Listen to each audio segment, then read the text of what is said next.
అని మరి కుమార్తెకు అప్పగించవలసిందిగా మీకు అందరికీ కూడా విజ్ఞప్తి తెలియజేస్తూ ఉన్నాను.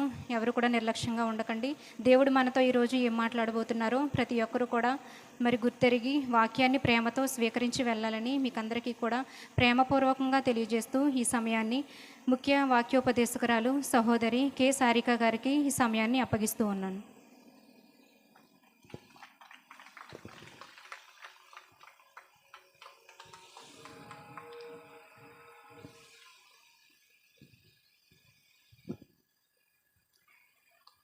ప్రార్థన చేసుకుని దేవుని వాక్యంలోనికి వెళ్దామండి. ప్రార్థన. సర్వసృష్టికి కారణభూతుడైన మా దేవ, మహోన్నతుడా, మహాగణుడా, మీ మహా ఉన్నతమైన శ్రేష్టమైన ఘనమైన నామానికి వందనాలు, స్తుతులు, స్తోత్రాలు తండ్రి. ఇదిగోనైనా ఈ క్షణం వరకు కూడా మేమందరము కూడా నేను తల్లి సజీవ లెక్కలో ఉన్నామండి.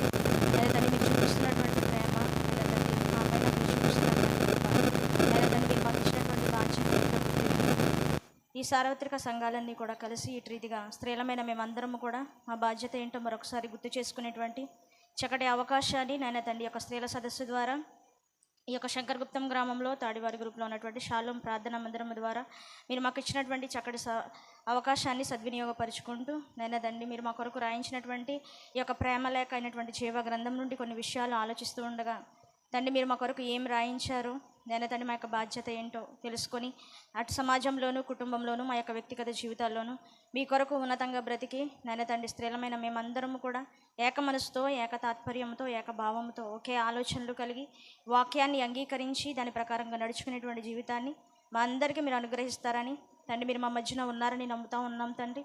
నేను తండ్రి మీ యొక్క పరిశుద్ధాత్మ సహాయాన్ని చెబుతున్న నాకును వింటున్నటువంటి మీ పిల్లలకును మీ కృపను అనుగ్రహించండి. చెబుతున్నవి నా మాటలు కాదు తండ్రి, మీ మాటలు. నేను తండ్రి నన్ను మరిపరుచుకుని నేను తండ్రి మీ యొక్క మాటలను నేను తండ్రి ప్రతి ఒక్కరికి అర్థమయ్యే రీతిలో బోధించగలిగేటువంటి శక్తి సామర్థ్యాలను మీరు నాకు అనుగ్రహిస్తారని మిమ్మల్ని బ్రతిమలాడుకుంటూ ఈ ప్రార్థన మీ పాసని చేర్చుకుంటారని మీ కుమారుడు మా రక్షకుడైన యేసుక్రీస్తు వారి పేరటి ప్రార్థన అడుగుచున్న మా ప్రియా పరలోకపు తండ్రి, ఆమెన్. ముందుగా ఈ శంకరగుప్తం గ్రామంలో ఉన్నటువంటి సంఘ స్త్రీలు, ఇంకా ఆయా ప్రాంతాల నుండి వచ్చినటువంటి మరి సంఘాల నుంచి వచ్చినటువంటి స్త్రీలకు ఇటు రీతిగా మనందరము కలిసి ఈ యొక్క స్త్రీల సదస్సులో మనందరము కూడా ఇటు రీతిగా ఒకసారి మనమందరము కూడా కలిసి దేవుని యొక్క పని ఏంటో మన బాధ్యత ఏంటో తెలుసుకోవడానికి మనకి అవకాశం ఇచ్చినటువంటి మన కన్న తండ్రి అయినటువంటి దేవునికి ముందుగా వందనాలు తెలియజేసుకుంటా ఉన్నానండి. మరి చేరువచ్చిన మీ అందరూ కూడా మా ఆహ్వానాన్ని మన్నించి మరి మా యొక్క మాటలను చెడిపోయిన పెడచెవిని పెట్టకోకుండా ప్రతి ఒక్కరు కూడా మరి ఎంతో ప్రేమగా వచ్చినందుకు మీ అందరికీ కూడా నాకంటే పెద్దలు, అనుభవజ్ఞులు మరి నా ముందున్నారు. కానీ దేవుడు నన్ను ఎన్నుకొని ఇటు రీతిగా మీ యొక్క మాటలను దేవుని యొక్క మాటలను మీతో పంచుకోవడానికి దేవుడు ఇచ్చినటువంటి ఈ అవకాశాన్ని మనందరం కూడా సద్వినియోగపరుచుకుందామండి. ముందుగా మా సంఘ కాపరి అయినటువంటి ఎస్ ఇమ్మానియేలు గారికి చిన్ననాటి నుంచి కూడా దేవుని యొక్క మాటలను మాకు చెబుతూ దేవుని యొక్క ఆత్మీయ స్థితిలో మమ్మల్ని అందరినీ బలపరిచినటువంటి మా సంఘ కాపరి గారికి ముందుగా క్రీస్తు పేరట నా వందనాలు తెలియజేస్తూ ఉన్నానండి. ఇంకా మాకు పాస్టర్ గారికి సహకారిగా ఉండి మరి మమ్మల్ని ఎంతో సంయోజితమైనటువంటి జ్ఞానంతో దేవుని యొక్క జ్ఞానంలో పెంచుతున్నటువంటి సునీల్ అన్నయ్య గారికి కూడా క్రీస్తు పేరట మా వందనాలు. ఇటు రీతిగా కార్యక్రమం చేయడానికి మాకు ఎంతో స్ఫూర్తినిచ్చినటువంటి మా షాలోం యూత్ వారికి కూడా మరి క్రీస్తు పేరట నా వందనాలు. ఇంకా వచ్చినటువంటి స్త్రీల సమాజానికి మరొకసారి ఆయా సంఘాల నుంచి వచ్చినటువంటి ప్రతి ఒక్కరికి కూడా నా యొక్క హృదయపూర్వక మరి శుభములు తెలియజేస్తూ దేవుడు మనకి ఇచ్చినటువంటి సమయాన్ని వాక్యంలోనికి వెళ్దామండి. ముందుగా దేవుడు మనల్ని కూడా కరుణించి ఆయన కృపచేత మనల్ని కూడా ఇంకా బ్రతికి ఉంచారు అని అంటే ఆయన సంకల్పంలో ఆయన యొక్క ఆలోచన ఏంటో మనందరం కూడా గుర్తిరిగి మన బాధ్యత ఏంటో తెలుసుకోవడానికి ఇటు రీతిగా స్త్రీల సదస్సు అనేది ఏర్పాటు చేయడం జరిగిందండి. మరి ఈ యొక్క వాక్యం ముందుకు వచ్చినటువంటి మనము వాక్యం మనకి ఏం బోధిస్తుంది, వాక్యము మనల్ని ఏ విధంగా బలపరుస్తుంది అనేటువంటి విషయాన్ని బైబిల్ నుండి చూసి మరి ఇంకా ముందు లోతైనటువంటి సంగతులు ఆలోచిద్దామండి. కీర్తనల గ్రంథము 19వ అధ్యాయము 8వ వచనము ఆలోచిద్దామండి. యెహోవా ఉపదేశములు నిర్దోషమైనవి. చదవండి గట్టిగా. ఆయన ఉద్దేశములు సంతోషపరచును. యెహోవా ఏర్పరిచిన ధర్మము నిర్మలమైనది, అది కన్నులకు వెలుగిచ్చును. యెహోవా ఎందైన భయము పవిత్రమైనది, అది నిత్యము నిలచును. యెహోవా న్యాయ విధులు సత్యమైనవి, అవి కేవలము న్యాయమైనవి. దేవుని వాక్యం ముందుకు వచ్చినటువంటి మనల్ని, దేవుని వాక్యం మనల్ని బాధపరుస్తుందా సంతోషపరుస్తుందా అని మనం ఆలోచిస్తే, ఇక్కడ ఉన్నటువంటి వాక్యాన్ని బట్టి యెహోవా ఉపదేశములు ఎలాంటివంటండి? నిర్దోషమైనవి, దోషము లేనివి. అయితే ఈ లోకంలో ఉన్నటువంటి ప్రతి విషయంలో కూడా మనం ఏం చూస్తామంటే దోషాన్ని మనం చూస్తూ ఉంటాం. కానీ దేవుని యొక్క ఉపదేశములు ఎలాంటివంటండి? నిర్దోషమైనవి. అవి హృదయాన్ని ఏం చేస్తాయంట? సంతోషపరుస్తాయంట. మనిషి యొక్క మాటలు మనల్ని ఏం చేస్తూ ఉంటాయి చెప్పండి? బాధ పెడతా ఉంటాయి. మనల్ని ఒక్కొక్కసారి కించపరిచి మాట్లాడి మనల్ని ఇంకా మనకున్నటువంటి పరిస్థితిని ఇంకా మనల్ని దేని పరిస్థితిలోకి తీసుకెళ్ళేటువంటి పరిస్థితులు తీసుకొస్తూ ఉంటాయి. కానీ దేవుని వాక్యము మనల్ని అందరినీ కూడా ఏం చేయాలనుకుంటుందంట? సంతోషపరచాలనుకుంటుందంట. ఇంకా ఏమంటుందండి? దేవుని మాటలు ఎలా ఉంటాయంట? యెహోవా ఏర్పరిచిన ధర్మము నిర్మలమైనది, అది కన్నులకు వెలిగించినది. ఇంకా దేవుని వాక్యం మనల్ని కూడా ఎందులోకి నడిపించాలనుకుంటుందో తెలుసండి? పవిత్రతలోకి నడిపించాలనుకుంటుంది. ఇంకా దేవుని వాక్యం మనల్ని కూడా ఏం చేయాలనుకుంటుందంటే ఏకతాటిగా మనల్ని కూడా దేవుని పనిలో మనల్ని స్థిరపరచాలి అని అనుకుంటూ ఉంటుంది. అందుకని దేవుడు మనకి నేర్పిస్తున్నది ఏంటి అని అంటే, యెహోవా యందైన భయము పవిత్రమైనది. దేవుని యందు భయభక్తులు మనం కలిగి ఉండాలి అని అంటే మనం ఏం కలిగి ఉండాలంటే పవిత్రతను మనందరము కూడా కలిగి ఉండాలి. ఈ లోకంలో ఉన్నటువంటి పరిస్థితులన్నీ కూడా మనల్ని ఏం చేస్తూ ఉంటాయి అని అంటే ఇంకా మనకి నెట్టడుగు స్థితిలోనికి మనల్ని కూడా తీసుకెళ్ళిపోతూ ఉంటాయి. కానీ దేవుని యొక్క వాక్యం మనల్ని కూడా సంతోషంగా ఉంచి దేవుని యొక్క పనిలో మనల్ని కూడా ముందుకు తీసుకువెళ్ళాలన్నటువంటి ఆలోచనే ఈ యొక్క స్త్రీల సదస్సు. అయితే మనం సంతోషంగా ఉంటే మన యొక్క బాధ్యత ఏంటో మనం అందరం కూడా గుర్తు చేసుకుంటామండి. అదే మనం విచారంగా ఉన్నామనుకోండి, అటు మన కుటుంబంలో ఉన్నటువంటి పరిస్థితులను కూడా మనం సరిగా పట్టించుకోలేము. అందుకని మనం సంతోషంగా ఉండేటువంటి పరిస్థితులు ఎక్కడున్నాయో మనం వెతుక్కోవాలి. ఎక్కడుంటాయి చెప్పండి? దేవుని మందిరంలోనే ఉంటాయి. దేవుని యొక్క వాక్యమే. ఈ లోకంలో ఉన్నటువంటి మనుషులు అసత్యాలు మనతో పలకొచ్చు, అబద్ధాలు మనతో పలకొచ్చు, కానీ దేవుని యొక్క వాక్యం మనతో ఏం మాట్లాడుతుందండి? సత్యమే మాట్లాడుతుంది. ఎందుకని? మనం నమ్ముకున్నటువంటి దేవుడు ఎలాంటి వాడు చెప్పండి? సత్యవంతుడైనటువంటి దేవుడు మన దేవుడు. అలాంటి సత్యవంతుడైనటువంటి దేవుడు నమ్ముకున్నటువంటి మనము ఇక్కడికి వచ్చిన తర్వాత మన యొక్క మనసును మనం అటు ఇటు ఆలోచిస్తూ వ్యర్థమైనటువంటి తలంపులతో ఊహలతో మనం ఇక్కడ కూర్చున్నాం అనుకోండి, దేవుడు మనతో ఏది మాట్లాడుతున్నాడు అనేటువంటి విషయాన్ని మనం ఏం చేస్తాం చెప్పండి? గుర్తించలేము, గ్రహించలేము. కాబట్టి మన హృదయాలకు ఇక్కడి నుంచి వెళ్ళేంత లోపు మనకు సంతోషం కలగట్లేదంటే కారణం ఏంటి అని అంటే మన హృదయంతో వాక్యాన్ని మనం వినలేదు. ఏదో వచ్చాము, పిలిచారు, కూర్చున్నాము, వెళ్ళిపోయాము అన్నట్లుగా ఉండకూడదండి. మన హృదయాల్లో ఏ నింపుకుని వెళ్ళాలంట? దేవుని యొక్క వాక్యాన్ని నింపుకుని వెళ్ళాలి. అప్పుడు మన బాధ్యత ఏంటో మనకు తెలుస్తుంది.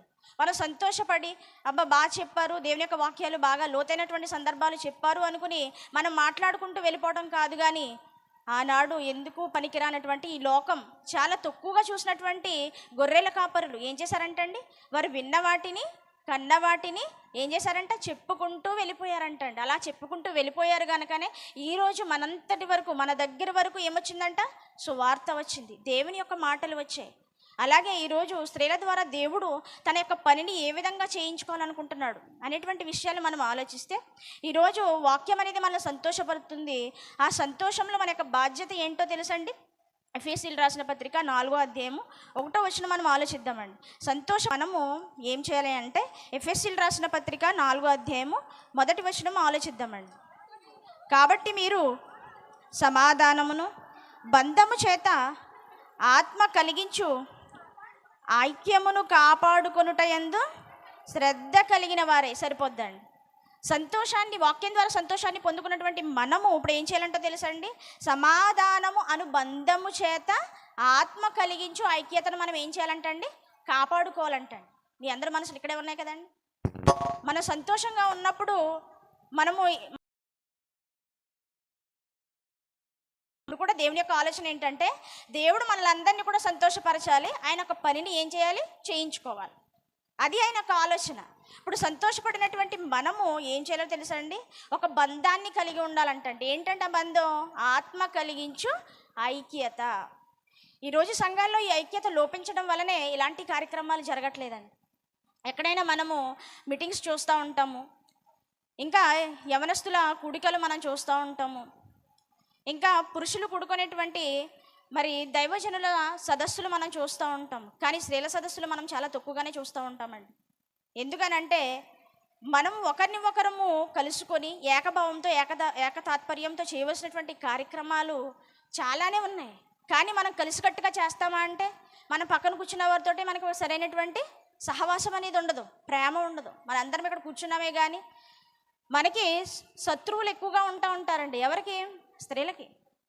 ఒకరి మాట ఒకరికి పడుతుందా అంటే పడదు. ఒక బంధాన్ని మనం కలిగి లేకపోతా ఉన్నాం. అందుకని దేవుడు ప్రాముఖ్యంగా మాట్లాడుతూ, ఇదిగో వాక్యం ద్వారా సంతోషాన్ని పొందుతున్నటువంటి మీరు ఒక బంధాన్ని కలిగి ఉండాలి, ఒక ఐక్యత అనేటువంటి బంధాన్ని కలిగి ఉంటే మీ ద్వారా నేను అనేకమైనటువంటి కార్యక్రమాలు నేను చేయించుకుంటాను. అయితే మీకు దేవుడు కలగజేసినటువంటి ఈ ప్రకృతిలో ఉన్నటువంటి ఒక వృక్షం గురించి చెప్పాలనుకుంటా ఉన్నానండి. ఆ వృక్షం పేరేంటంటే రెడ్ వుడ్. అయితే మీరు గూగుల్లో సెర్చ్ చేయండి.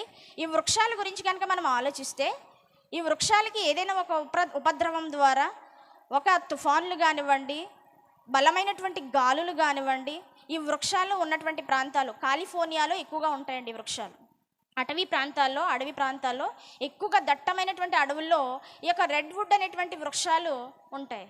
అయితే వీటికి వచ్చినటువంటి ప్రమాదం నుంచి ఇవి తప్పించుకుంటాయంటండి, నిలకడగా నిలబడి ఉంటాయంటండి. ఎందుకో తెలుసండి? అవంట వేర్లంట ఒకదానితో ఒకటి ఏం కలిగి ఉంటాయంటండి?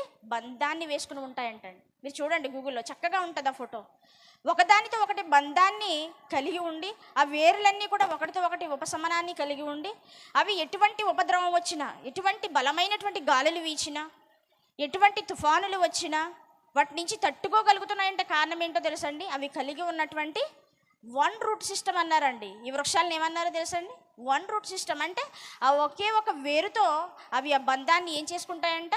లింకప్ చేసుకుంటాయంట. ఇంకేంటో తెలుసండి?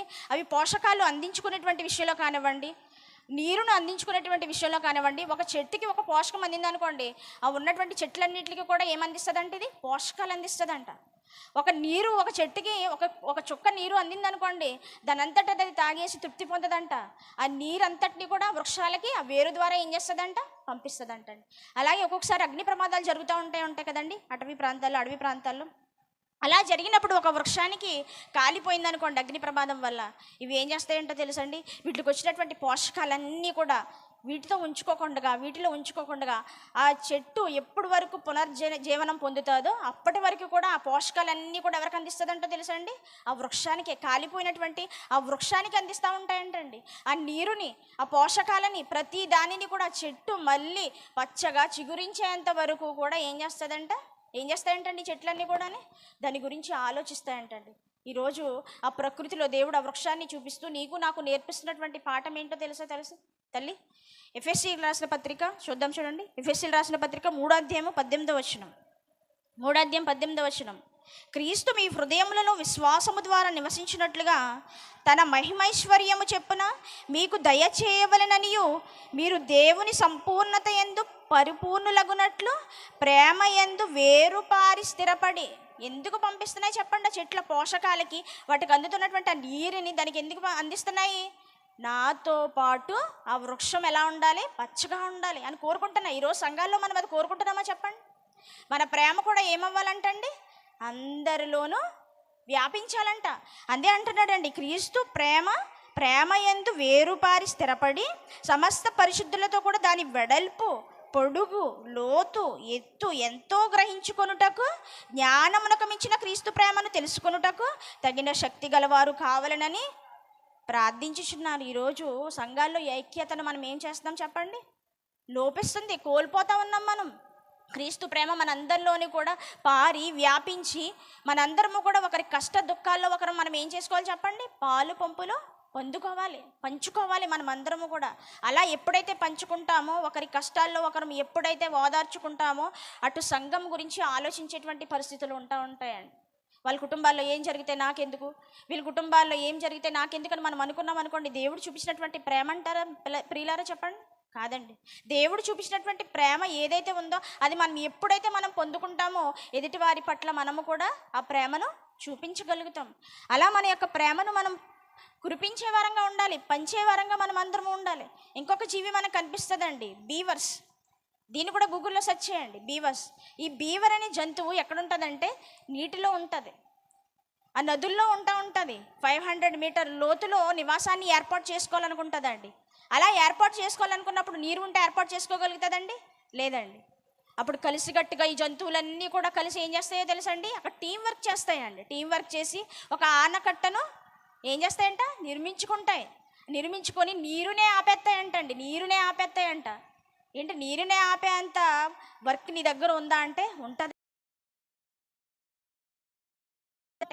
ఈరోజు కలిసి కట్టుగా లేక మన క్రైస్తవ్యం అనేది ఏమైపోతుంది చెప్పండి? నానాటికి క్రైస్తవ్యాన్ని అణచివేయాలని హేతువాదులు అక్కడ కంకణం కట్టుకుని కూర్చున్నారండి.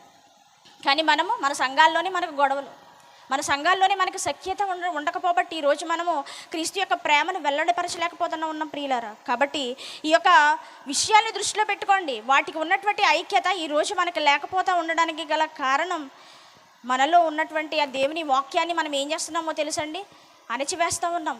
వినేసే వారంగా ఉన్నాం కానీ దాన్ని పాటించే వారంగా ఉండలేకపోతూ ఉన్నాం. ఇలా మనం ఐక్యతను కలిగి ఉంటే మన పని ఏంటో దేవుడు గుర్తు చేస్తాడంటండి. ఆ పనిని చూద్దాం. చూడండి, దేవుడు స్త్రీకి ఇచ్చినటువంటి గొప్ప పని ఏంటి అని అంటే కీర్తనల గ్రంథము 68వ అధ్యాయము 11వ వచనం చూద్దాం. చూడండి, కీర్తనల గ్రంథము 68వ అధ్యాయము 11వ వచనం.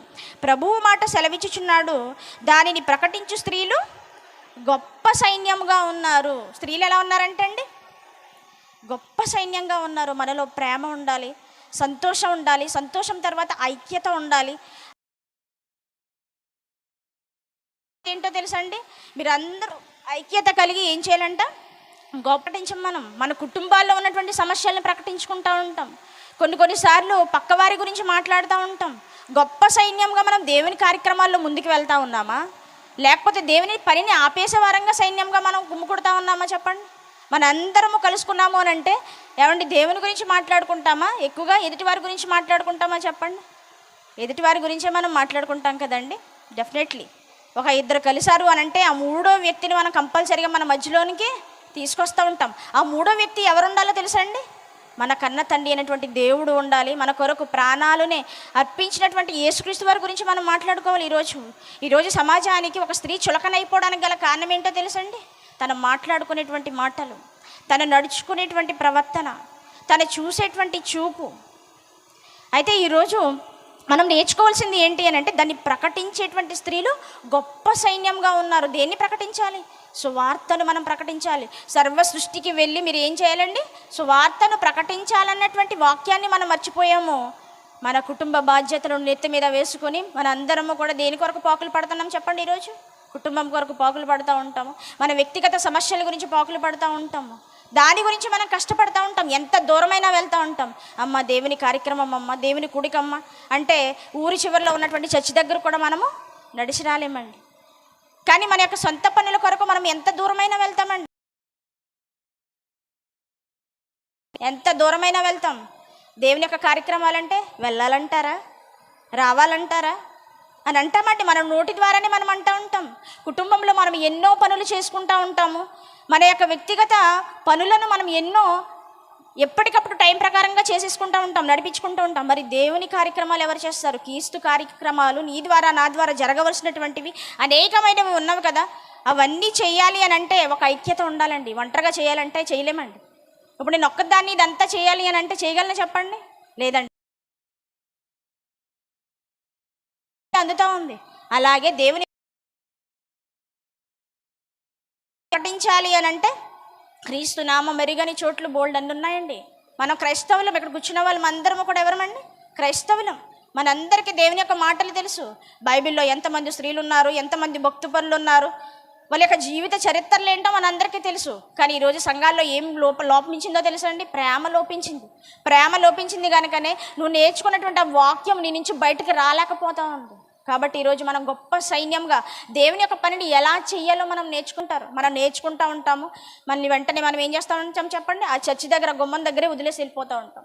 ఇంటికి వెళ్ళిన తర్వాత మళ్ళీ మన పనులు, మన బాధ్యత అవన్నీ కూడా దేవుడు మనకి ఇచ్చిందే, గృహ పరిపాలనే. కానీ మనం చేయవలసినటువంటి పని ఏది ఉంది? దేవుని పట్ల మన సంకల్పం ఏంటి? ఆయన ఒక ఆలోచనలోకి వెళ్ళి మనతో పంచుకుంటాడండి. ఆయన ఒక ప్రేమ బాధ మనతో పంచుకునేటువంటి అవకాశం ఇవ్వలేదు కనుకనే ఆకాశమా ఆలకించుము, భూమి చెవియొగ్గుము అని ప్రకృతితో మాట్లాడుకునేటువంటి పరిస్థితులు ఈరోజు నువ్వు నేను తీసుకొచ్చాము అని అంటే మనము దేవుని యొక్క పనిని మర్చిపోయామండి. కాబట్టి ఒకసారి మనం దేవుని యొక్క పనిని గుర్తు చేసుకుందామండి. కుటుంబంలో కానివ్వండి, అటు సమాజంలో కానివ్వండి, అటు సంఘంలో కానివ్వండి, తన యొక్క పాత్ర చాలా ప్రాముఖ్యమైనదండి. అయితే ఈరోజు మనం తెలుసుకోవాల్సింది ఏంటి అని అంటే లోకంలో ఒక సామెత ఉందండి. ఏంటో తెలుసండి? ఒక కుటుంబంలోనంట ఒక చదువు తెలిసినటువంటి, లేకపోతే ఒక విద్య తెలిసినటువంటి ఒక కుమార్తె ఆ కుటుంబానికి వచ్చింది అనుకోండి, ఆ కుటుంబం అంతా కూడా దేంట్లో అభివృద్ధి చెందుతుందో చెప్పండి? ఎడ్యుకేషన్ పరంగా కుటుంబం అనేది అభివృద్ధి చెందుతుంది. అలాగే మన యొక్క దేవుని యొక్క జ్ఞానము తెలిసినటువంటి కుమార్తె కానివ్వండి, ఒక స్త్రీ కానివ్వండి, ఒక కుటుంబంలోనికి వచ్చింది అనుకోండి, ఆ కుటుంబం అంతా కూడా దేనిలో నడిపించబడతా చెప్పండి? దేవునిలోనే నడిపింపబడుతుంది. అర్థమవుతుందండి? మీరు అందరూ కూడా నా వైపు చూడాలి. మీరు నా వైపు చూస్తేనే, నా వైపు కాదు ఇక్కడ కనిపించేది దేవుని యొక్క వాక్యం. ఇక్కడ నన్ను నేను మరుపరుచుకుని దేవుని యొక్క మాటలను మీకు బయలుపరచడానికి దేవుడు నన్ను ఏర్పరచుకున్నాడండి. కాబట్టి చూస్తున్నది మీరు నా వైపు కాదు, దేవుని యొక్క వాక్యాన్ని గ్రహించండి. అయితే ఈరోజు కుటుంబంలో ఒక జ్ఞానము, ఆధ్యాత్మిక విలువలు తెలిసినటువంటి ఒక స్త్రీగా, క్రైస్తవ స్త్రీగా కుటుంబంలోనికి వస్తే ఆ కుటుంబం అంతా ఎలా ఉంటుందండి? దేవుని యొక్క జ్ఞానంలో వెలుగుమయంగా కుటుంబం అనేది ఉంటుంది. లేరంటారా చెప్పండి? మనకి బైబిల్లో యెహోషువ గారు ఉన్నారండి. యెహోషువ గారు ఏమన్నారండి? మీకు తెలిసిన సందర్భాలే. నేనును నా కుటుంబమును యెహోవాను సేవించేదము. యెహోషువ 24:15 ఉంటుంది, తీయొద్దు. కానీ యెహోషువ గారు తన వ్యక్తిగతంగా సొంతంగా ఆ నిర్ణయం చెప్పేశాడండి? లేదండి. తన భార్య ఉంది, ఆ యొక్క నిర్ణయంలో తన బిడ్డలు కూడా ఉన్నారు. వాళ్ళందరూ కూడా ఎవరిలో ఉన్నారంటండి? దేవునిలో ఉన్నారంటండి. ఎవరిని బట్టి ఉన్నారు? ఆ కుటుంబంలో ఉన్నటువంటి ఆ స్త్రీని బట్టి కావచ్చు, లేకపోతే ఆ పురుషుని బట్టి కావచ్చు. తన కుటుంబం అంతా కూడా దేవునిలో నడిపింపబడుతుంది. ఇంకా రెండవదిగా మనం చూస్తే యెషయా గారు ప్రవక్త, మీ అందరికీ తెలుసు కదండి. ఆ యెషయా గారు మాట్లాడుతున్నటువంటి మాట చూద్దాం, చూడండి. యెషయా గ్రంథం 8:18. యెషయా గ్రంథము 8:18. చదవండి అమ్మా. ఇదిగో నేనును యెహోవా నాకు ఇచ్చిన పిల్లలను సియోను కొండ మీద నివసించు సైన్యములకు అధిపతియగు యెహోవా వలని సూచనలుగాను మహత్కార్యములుగాను ఇశ్రాయేలుల మధ్య ఉన్నాము. అంటే యెషయా గారు కూడా మాట్లాడుతున్నటువంటి మాట ఏంటి? నేను నా కుటుంబము కూడా దేవుని యొక్క పనిలో ఉన్నాము అంటున్నారు. ఇంకా మూడవదిగా పురుషుల గురించి మాట్లాడవమ్మా, స్త్రీల గురించి మాట్లాడు అని అంటే మనకి హన్నా గారు మనందరికీ పరిచయస్తురాలే. మరి హన్నా గారి యొక్క కుటుంబం ఎలా ఉంది? తన భర్త అయినటువంటి ఎల్కానా తన బిడ్డని దేవుని సన్నిధిలో వదిలేటువంటి విషయంలో తన యొక్క సపోర్ట్ లేదంటారా చెప్పండి? తనంతటి తానే తీసుకొచ్చేసి ఆ సన్నిధిలో వదిలేసిందా? అలా వదిలేస్తే భర్త ఊరుకుంటాడా ప్రియులారా చెప్పండి? మీరందరూ ఆయన మాటని కాదని మనం ఏదైనా చేసామనుకోండి, వాళ్ళు ఊరుకుంటారా చెప్పండి? తన భర్త యొక్క నిర్ణయంతోనే, తన భర్త యొక్క ఆలోచనల్లోనే, తన భర్త యొక్క సపోర్ట్తోనే ఏం చేసింది చెప్పండి? తన బిడ్డను తీసుకొచ్చి ఎక్కడ వదిలిందంట? దేవుని యొక్క మందిరం, శీలోహు మందిరంలో వదిలిపెట్టిందంటండి. ఇంకా నాలుగవదిగా మనం చూస్తే తిమోతి గారు కొత్త నిబంధనలో, పాత నిబంధనలో ఓకే అక్కడి వరకు బాగానే ఉంటుంది, మనది కొత్త నిబంధన కదా అని మీరు మాట్లాడితే మనకి తిమోతి గారు కనిపిస్తారు కదండి. పౌలు గారు, అపోస్తలుడు పౌలు గారు అయినటువంటి శిష్యుడు తిమోతి గారు. ఆ తిమోతి గారి యొక్క తల్లిదండ్రులు ఎవరైతే ఉన్నారో ఆ తిమోతి గారి గురించి పౌలు గారు మాట్లాడుతున్నటువంటి మాట చూద్దాం, చూడండి. వాళ్ళు ఎంత చక్కగా పెంచారో. తిమోతి రాసినటువంటి మొదటి పత్రిక,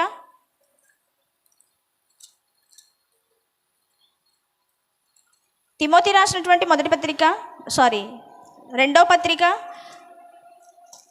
3వ అధ్యాయము 14వ వచనం చూద్దాం, చూడండి. 3వ అధ్యాయం 14వ వచనం. క్రీస్తు యేసునందు ఉంచవలసిన విశ్వాసము ద్వారా రక్షణార్థమైన జ్ఞానము నీకు కలిగించుటకు శక్తిగల పరిశుద్ధ లేఖనములను బాల్యం నుండి నీవెరుగుదువు. బాల్యం నుండి ఎలా ఎరిగాడండి తిమోతి గారు? బాల్యం నుండి ఎలా ఎరిగాడు అని అంటే తన తల్లి గురించి, తన అవ్వైన లోయి గురించి ఇస్తున్నటువంటి సర్టిఫికెట్ 1వ అధ్యాయము 5వ వచనంలో మనకు కనిపిస్తుంది. మధ్యలో నుంచి చూడండి.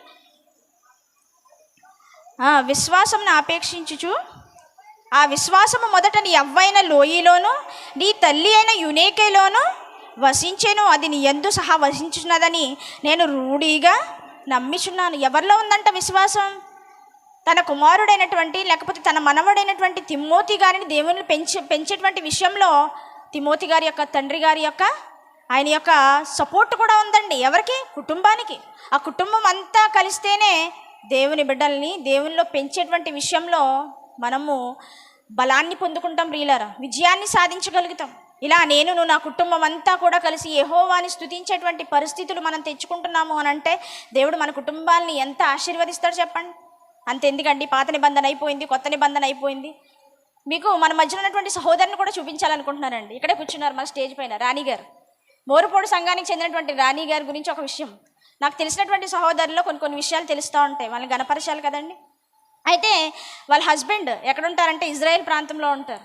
వాళ్ళ పిల్లలు హైదరాబాద్లో ఒకరు చదువుకుంటూ ఉంటారు, వేరే ప్రాంతంలో ఇంకొకరు చదువుకుంటూ ఉంటారు, 2 కుమారులు. వీళ్ళు నలుగురు కలిసి సాయంత్రం అయ్యేటప్పటికి కుటుంబ ప్రార్థన పెట్టుకుంటారండి. అదేంటండి, వాళ్ళ హస్బెండ్ ఏమో ఇజ్రాయెల్ ప్రాంతంలో ఉన్నారు, వాళ్ళ పిల్లలేమో హైదరాబాద్లో ఒక చదువుతున్నారు, ఒకళ్ళేమో ఇంకో చోట ఉన్నారు, ఈమెమో ఒక చోట ఉంది. నలుగురు కలిసి కుటుంబ ప్రార్థన ఎలా పెట్టుకున్నారండి అని అడుగుతున్నారా? కాన్ఫరెన్స్ ప్రేయర్లో పెట్టుకున్నారండి, కాన్ఫరెన్స్ కాల్లో. ఎంత సంతోషం అండి! మనందరికీ ధైర్యాన్ని ఇచ్చేది, లేకపోతే మనల్ని ఇంకా బలపరిచేది కదండి ఇది. ఒకరిని పొగిడితే ఇంకొకరికి బాధ వస్తుందండి. బాధపడేటువంటి పరిస్థితులు మనం తెచ్చుకోకూడదు. వాక్యం దగ్గర మనం సంతోషపడాలి, వాళ్ళని గణపరచాలి. నలుగురు 4 చోట్ల ఉండి దేవుని స్తుతించి ఆరాధిస్తున్నారు అని అంటే, ఒకసారి మీరు నించుంటారమ్మా, మిమ్మల్ని గణపరచాలనుకుంటా ఉన్నాను. రాణిగారు మన మంచినే ఉన్నారండి, మనందరికీ కూడా మాదిరికరమైనటువంటి జీవితాన్ని ఈరోజు చూపిస్తూ ఉన్నారు. మనం అక్కడక్కడ ప్రాంతాల్లో ఉన్నప్పటికీ కూడా దేవుణ్ణి స్తుతించేటువంటి విషయంలో మర్చిపోవట్లేదంటే, ఈరోజు మన భర్త గల్ఫ్ కంట్రీలో ఉంటారు, మన పిల్లలు ఎక్కడ హాస్టల్లో చదువుకుంటూ ఉంటారు. వాళ్ళతో మనం ప్రతి విషయంలోనే మాట్లాడుతూ ఉంటాం. తిన్నారా, తాగారా, మంచిగా ఉన్నారా, మంచిగానే ఉన్నారు కదా అని అన్ని విషయాల్లో మనం మంచి చూస్తున్నాం తప్ప, భౌతిక సంబంధమైన విషయాల్లో, ఆత్మీయ సంబంధమైనటువంటి విషయాల్లో పెంచేటువంటి విషయంలో తల్లి తన బాధ్యతను మర్చిపోతూ ఉంది. ఈరోజు ఒక స్త్రీ తన బాధ్యతను మర్చిపోయి దేవుని యొక్క విలువలను, కట్టడలను మనం మర్చిపోతూ ఉన్నాము కనుకనే మన బాధ్యత ఏంటో మనం తెలుసుకోలేకపోతూ ఉన్నామండి.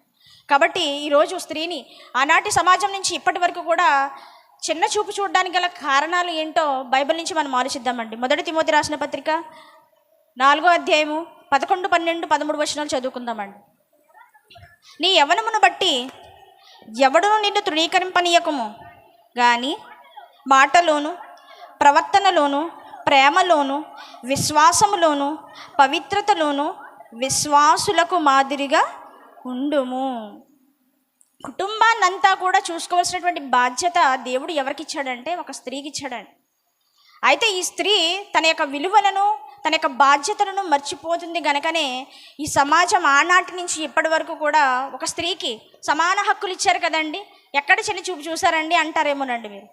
సమాన హక్కులు ఇచ్చారండి. ఎక్కడిచ్చారు? ఉద్యోగంలో ఇచ్చారు, అటు పనిలో ఇచ్చారు, అటు రోడ్డు మీద కూడా మనకి సమాన హక్కు ఇచ్చారండి. ఈరోజు అందరూ కూడా వాళ్ళతో పాటు మనం కూడా ఏం వేసుకుని తిరుగుతున్నాం? ఒక బైక్ మీదే తిరుగుతూ ఉన్నాం. ఒక ఉద్యోగానికి వెళ్ళిన తర్వాత స్త్రీకి ఆ పురుషునితో పాటు సమాన హక్కుని ఇచ్చి, ఉద్యోగం నువ్వు కూడా చేసుకో తల్లి అని చెప్పేసి వాళ్ళు చేసినటువంటి మన చెప్పండి స్వాతంత్ర్యం అనేది వచ్చింది. ఆ స్వాతంత్రపు హక్కుతో మనందరం కూడా వారితో పాటు సమాన హక్కును కలిగి మనందరం కూడా మన యొక్క పనులను మనం ఏం చేసుకుంటున్నాము? చక్కగా చేసుకుంటా ఉన్నాం. అయితే ఆ డ్యూటీకి, ఆ ఉద్యోగానికి వెళ్ళినప్పుడు ఆ స్త్రీ పైన చూసేటువంటి ఆ వంకర చూపులు ఆనాటి నుంచి ఈనాటి వరకు తగ్గాయా చెప్పండి? లేదండి. ఆ బండి మీద వెళ్ళేటప్పుడు మీకు అందరికీ తెలియదు అనుకుంటాను, తెలిసే అనుకుంటున్నాను నేను, మీ పురుషులను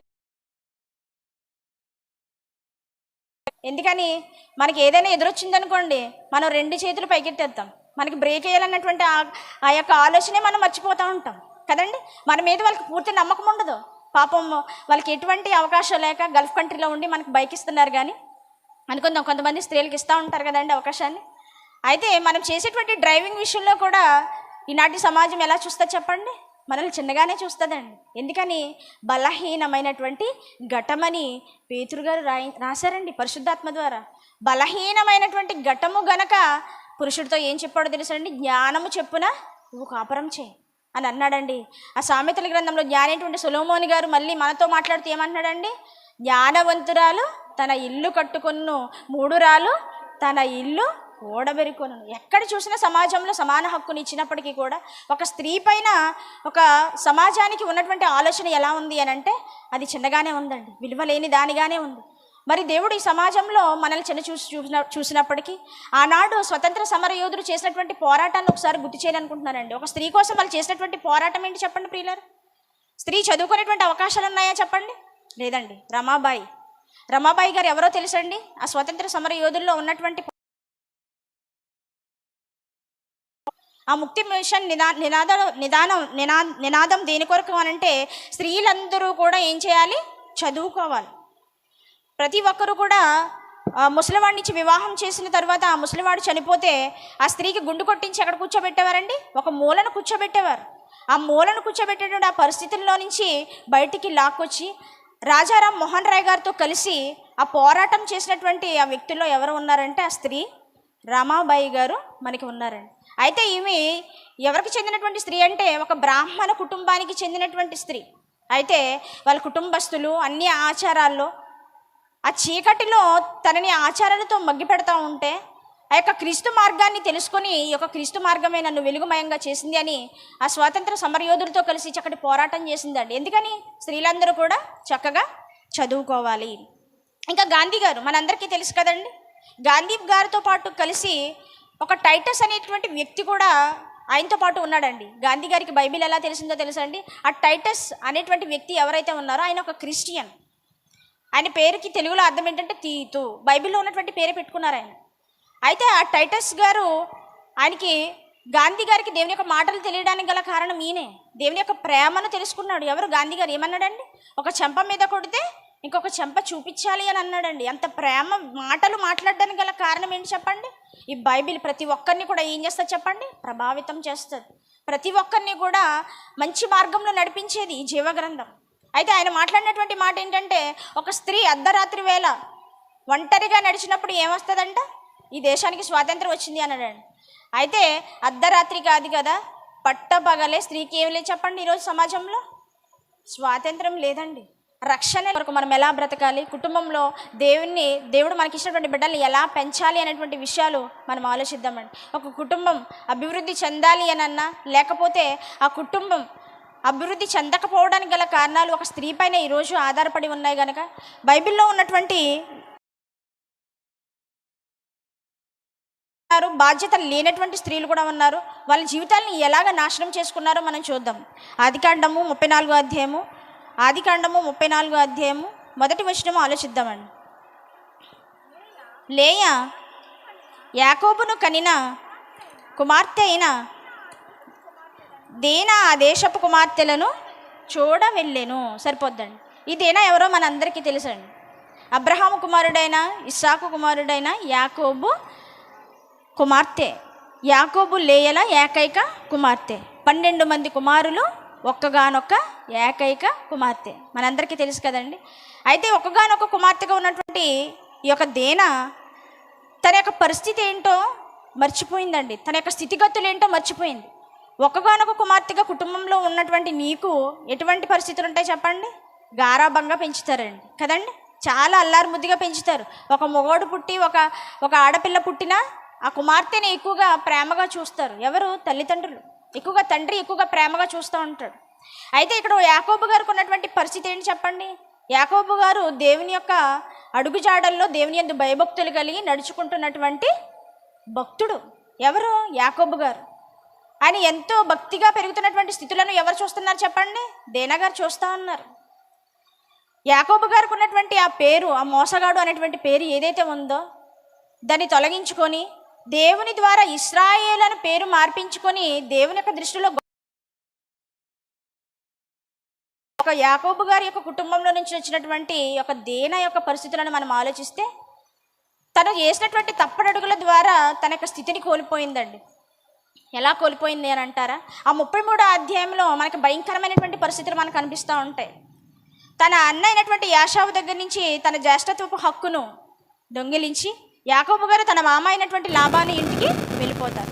కొన్ని సంవత్సరాల తర్వాత యాషావు గారు ఆయన ఎదుర్కొనేటువంటి పరిస్థితులు ఉంటా ఉన్నాయి. ఆ ఎదుర్కొనేటువంటి పరిస్థితుల్లో ఇప్పుడు నా ఆశీర్వాదాలు దొంగిలించినటువంటి తన తమ్ముడైనటువంటి యాకోబుని చంపడానికి వస్తాడా, లేకపోతే మాట్లాడడానికి వస్తాడా చెప్పండి? చంపడానికే వస్తాడు. పగతో ఉన్నాడు. ఎవరు? యాషావు గారు. అయితే ఈ యొక్క పరిస్థితుల్లో యాకోబు గారు ఆ రాత్రంతా కూడా దేవునితో పెనుగులాడి దేవుని దగ్గర చక్కటి ఆశీర్వాదాన్ని పొందుకుంటాడండి. పొందుకున్నటువంటి యాకోబు గారు తన అన్నను ఎదుర్కొనేటువంటి ఆ పరిస్థితిలో తన అన్నకున్నటువంటి పగనే తీసివేసి దేవుడు ప్రేమతో ఎవరిని ఎదుర్కొంటాడండి?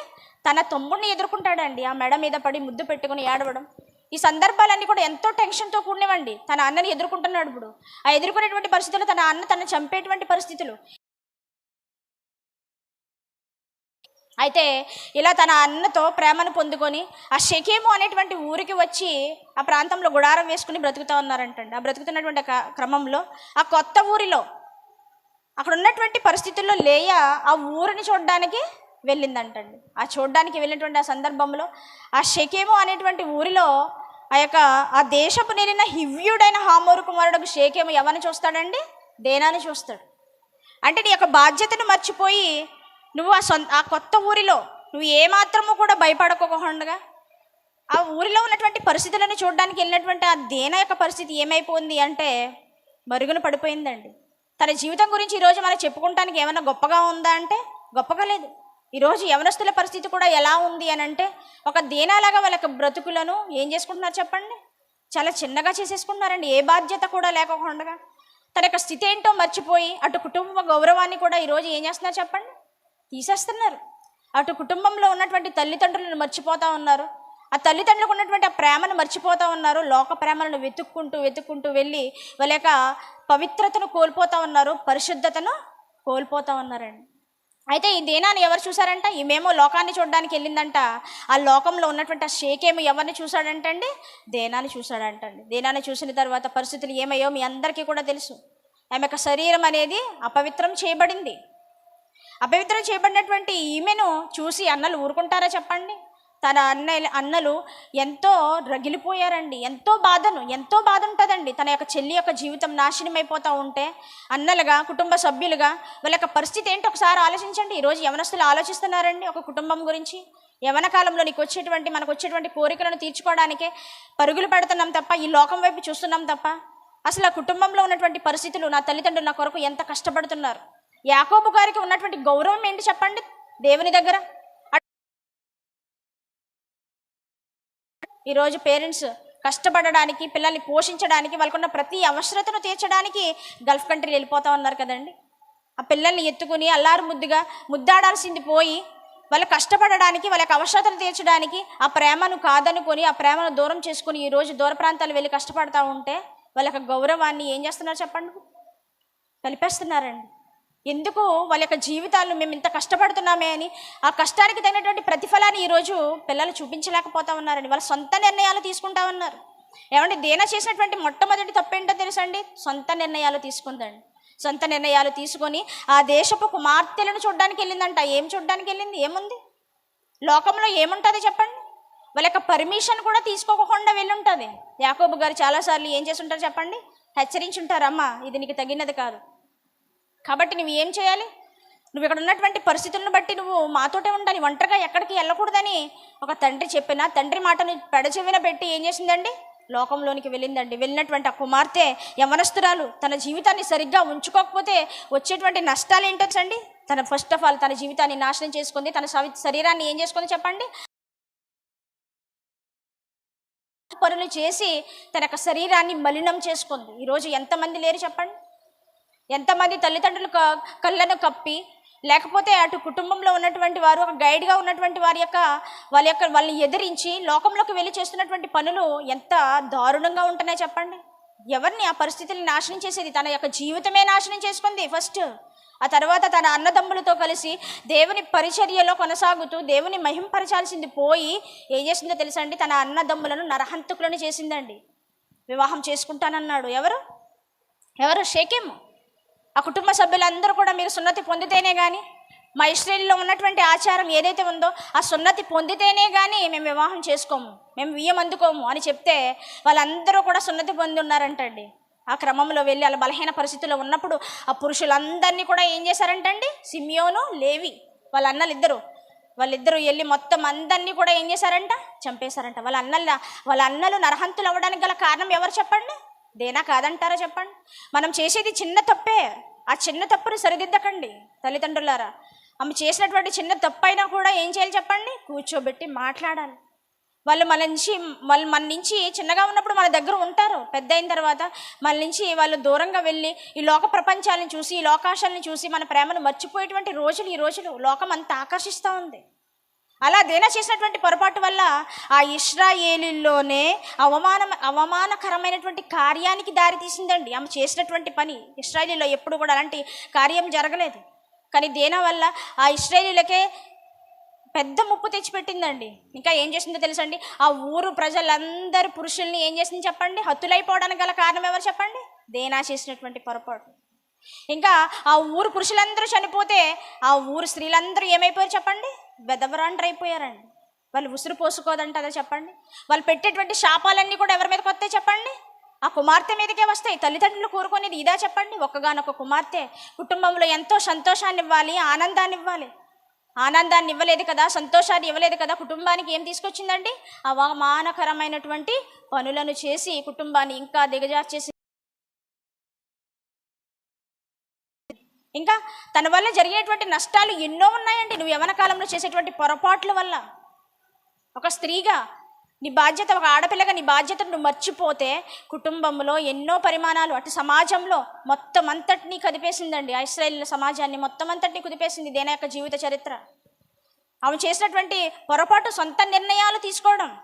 ఇదిగో తల్లి, నువ్వు దేవుని ఎక్కడికి వెళ్ళినా కూడా నువ్వు సొంత నిర్ణయాలు తీసుకోకూడదు, దేవుని యొక్క సహాయంతో వెళ్ళాలి. అందుకనే కీర్తనకారుడు మాట్లాడుతూ కీర్తన గ్రంథము 32వ అధ్యాయం 8వ వచనం చూద్దాం. చూడండి, కీర్తన గ్రంథము 32వ అధ్యాయము 8వ వచనం. నీకు ఉపదేశము చేసేదను, నీవు నడవవలసిన మార్గమును నీకు బోధించేదను. ఎవరు బోధిస్తారండి ఇలాగా? ఎవరు బోధించాలి చెప్పండి? మన పిల్లలు మనల్ని కాదని బయటికి వెళ్తున్నారు అని అంటే వారి గురించి ప్రార్థన చేసే వరంగా మనం ఉంటున్నామా చెప్పండి? అమ్మ ఎక్కడికైనా వెళ్తాను అని పర్మిషన్ అడగగానే పంపించేస్తున్నాం. ఎక్కడికి వెళ్తున్నావు ఏంటి అనేటువంటి మన ఆలోచన కలిగి ఉన్నామా చెప్పండి? ఈరోజు వాళ్ళకి ఫ్రీడమ్ ఇవ్వట్లేదు అనుకుని మనం ఫ్రీడమ్ ఇచ్చేస్తూ ఉంటే మన కుటుంబానికి వాళ్ళ మచ్చ తీసుకొచ్చేటువంటి పరిస్థితులు వస్తూ ఉంటే ఆ తర్వాత మనము ఏడ్చిన ప్రయోజనం లేదండి, ఏడ్చిన ప్రయోజనం లేదు. కాబట్టి ఇక్కడ మాట్లాడుతూ అంటున్నాడు, నువ్వు ఎవరి సహాయంతో వెళ్ళాలో తెలుసా? నీకు ఉపదేశము చేసేదను, నీవు నడవవలసిన మార్గమును నీకు ఎక్కడికి పంపించాలి? నువ్వు ఒంటరిగా దేవుని సన్నిధికే. ఇక్కడే దేవుని యొక్క మాటలే నీకు న్యాయమేదో అన్యాయమేదో తెలియపరిచేది. ఏది సత్యమో, ఏది అసత్యమో, ఏది యథార్థమైందో, ఏది ఖ్యాతి గలదో నీకు బోధించేది. కానీ ఈరోజు ఇలాంటి పరిస్థితులను మనం తెచ్చుకుంటున్నామా చెప్పండి? దేవుని సన్నిధి అంటే మనం పంపించాం.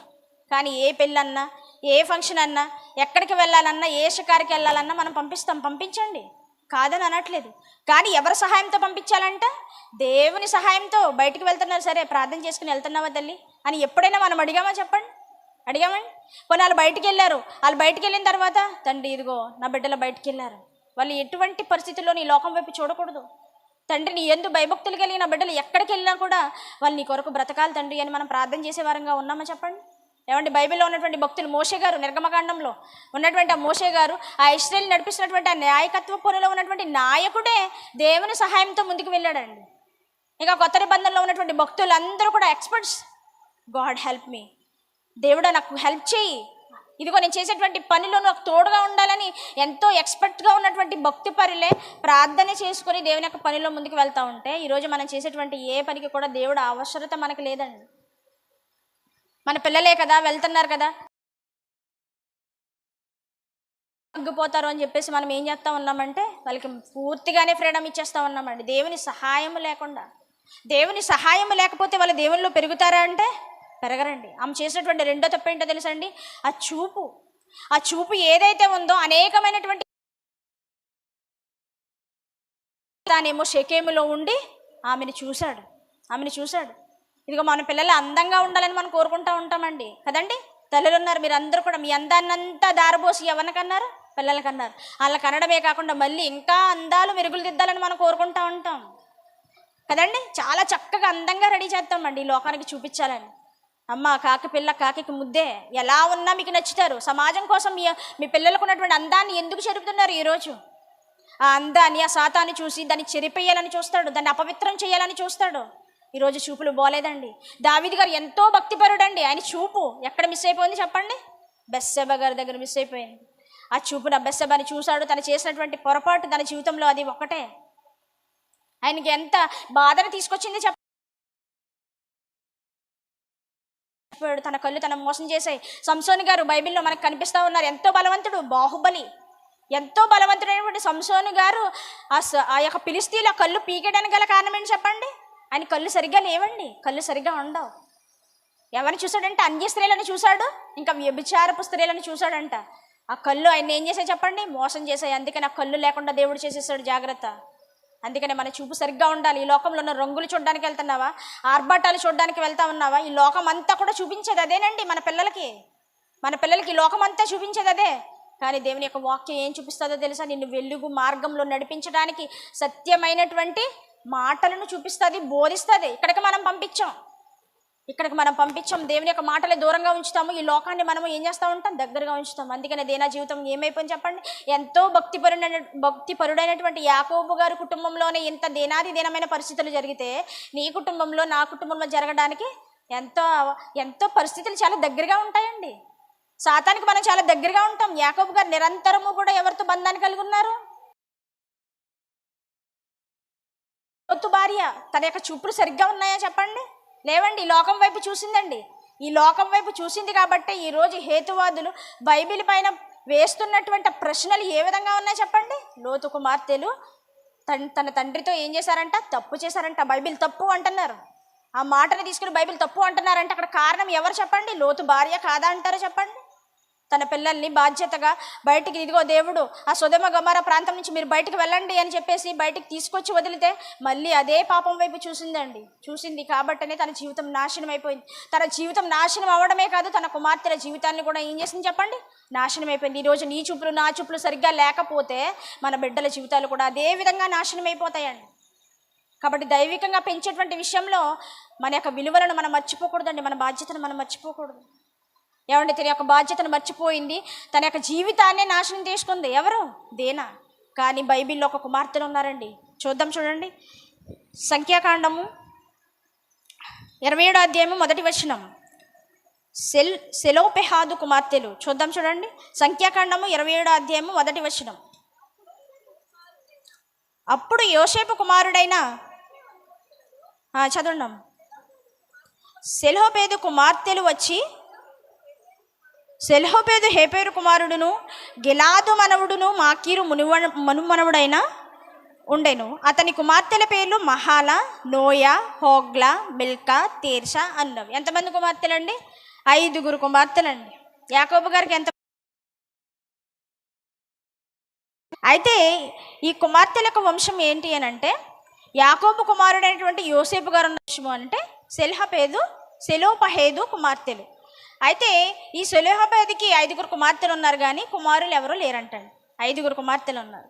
అయితే ఈ కుమార్తెలకు వచ్చినటువంటి ప్రాబ్లం ఏంటంటే, ఇక్కడ చాలామంది కుటుంబాల్లో ఉండేదనండి మనం చూస్తూ ఉంటాం. ఈ 5 కుమార్తెలు కదా, వీళ్ళకి వచ్చినటువంటి దేవుడు ఏదైతే భూభాగాలను పంచిపెట్టాడో, గోత్రాలకి భూభాగాలు పంచిపెట్టాడు కదండి దేవుడు, 12 గోత్రాల వారికి. ఆ భూభాగాల్ని అనుభవిస్తూ మనస్సే తర్వాత హోపేరు తర్వాత గిలాదు తర్వాత మాకీరు, ఆ తర్వాత అలా సెలోపేదు వరకు కూడా పురుషులు, కుమారులు దాన్ని అనుభవిస్తూ వచ్చారండి, ఆ భూభాగాల్ని, ఆ ఆస్తిని. అయితే కుమార్తెలు పుట్టేటప్పటికి ఆ పక్క వారికి ఎటువంటి ఆలోచన వస్తుంది చెప్పండి? కుమార్తెలే కదా, వీళ్ళకి ఆస్తిలో భాగం అనేది ఉండదు అని అనుకుంటారండి. కానీ దేవుడు ఇక్కడ రాయించినటువంటి మాట ఏంటో తెలుసండి? వీళ్ళకి వచ్చినటువంటి ప్రాబ్లమ్ను బట్టి వీళ్ళు సొంత నిర్ణయాలు తీసుకోవట్లేదండి. సొంత నిర్ణయాలు తీసుకోకుండా అదిగో మోషే ఇశ్రాయేలుని నడిపిస్తూ ఉన్నాడండి, నాయకుడిగా ఉంటా ఉన్నాడు. డైరెక్ట్ నాయకుడి దగ్గరకు కూడా వెళ్ళలేదండి. వెళ్ళకోకుండా అక్కడ యాజకుడైనటువంటి ఎలియాజరు, నూను కుమారుడైనటువంటి యెహోషువ, ఆ రైట్ హ్యాండ్గా ఉన్నటువంటి ఆ ఇద్దరు దగ్గరికి వీళ్ళ యొక్క విషయం ఏదైతే ఉందో ఆ విషయాన్ని తీసుకుని వెళ్ళారంటండి. వెళ్ళిన తర్వాత ఆ విషయాన్ని పట్టుకుని ఎవరి దగ్గరికి వెళ్ళారు? మోషే గారి దగ్గరికి వెళ్ళారు. మీకు అర్థమవుతుంది కదండి. ఈ 5 కుమార్తెలకు వచ్చినటువంటి ప్రాబ్లం, తండ్రి లేడు. ఈరోజు తండ్రి ఉన్నటువంటి కుటుంబాలే సరిగ్గా లేవు, కానీ తండ్రి లేనటువంటి కుటుంబము ఎంత పర్ఫెక్ట్గా ఆలోచించారో ఆలోచిద్దామండి. ఈరోజు మనం నేర్చుకుందాం. వాళ్ళ దగ్గర నుంచి మనం నేర్చుకోవాల్సింది ఏదో ఉంది. బైబిల్లో దేవుడు వాళ్ళ పేర్లు రాయించాడు అని అంటే ఊరికనే రాయించలేదండి, రాయించాడు, ఏదో విషయాన్ని నేర్చుకోవాలి. అయితే బైబిల్లో కొంతమంది పేర్లు రాయించాడు, కొంతమంది పేర్లు రాయించలేదు. రాయించలేని వారి దగ్గర నుంచే ఎంతో ఇన్ఫర్మేషన్ మనకి ఇస్తూ ఉంటాడు. ఇంకా రాయించాడు అని అంటే వాళ్ళ దగ్గర పాదించుకోవాలి, దాని మీద అధికారం మాకు ఉంది అని చెప్పి ఆ యొక్క యాజకుడు అనేటువంటి ఎలియాజర్ దగ్గరికి వెళ్ళారు. యెహోషువ దగ్గరికి ఇన్ఫర్మేషన్ అనేది అందించారు. అందించిన తర్వాత వాళ్ళిద్దరూ కలిసి ఎక్కడికి వెళ్ళారు? మోషే గారి దగ్గరికి ఇన్ఫర్మేషన్ పట్టుకుని వెళ్ళారు. ఇప్పుడు మోషే గారు మరి న్యాయం ఏంటంటే, ఈ లోకంలో మనం ఎవరి దగ్గరికైనా తీర్పుకి వెళితే వాళ్ళ సొంత నిర్ణయాలతో మాట్లాడుతూ ఉంటారు. కానీ ఇక్కడ మోషే ఎవరి దగ్గరికి వెళ్ళాడో తెలుసండి? దేవుని దగ్గరికి వెళ్ళాడండి. దేవా, వచ్చినటువంటి సమస్యకు పరిష్కారం ఏంటి అని చెప్పేసి దేవుని అడిగితే దేవుడు ఇచ్చినటువంటి ఆన్సర్ ఏంటో తెలుసండి? ఆలోచనం.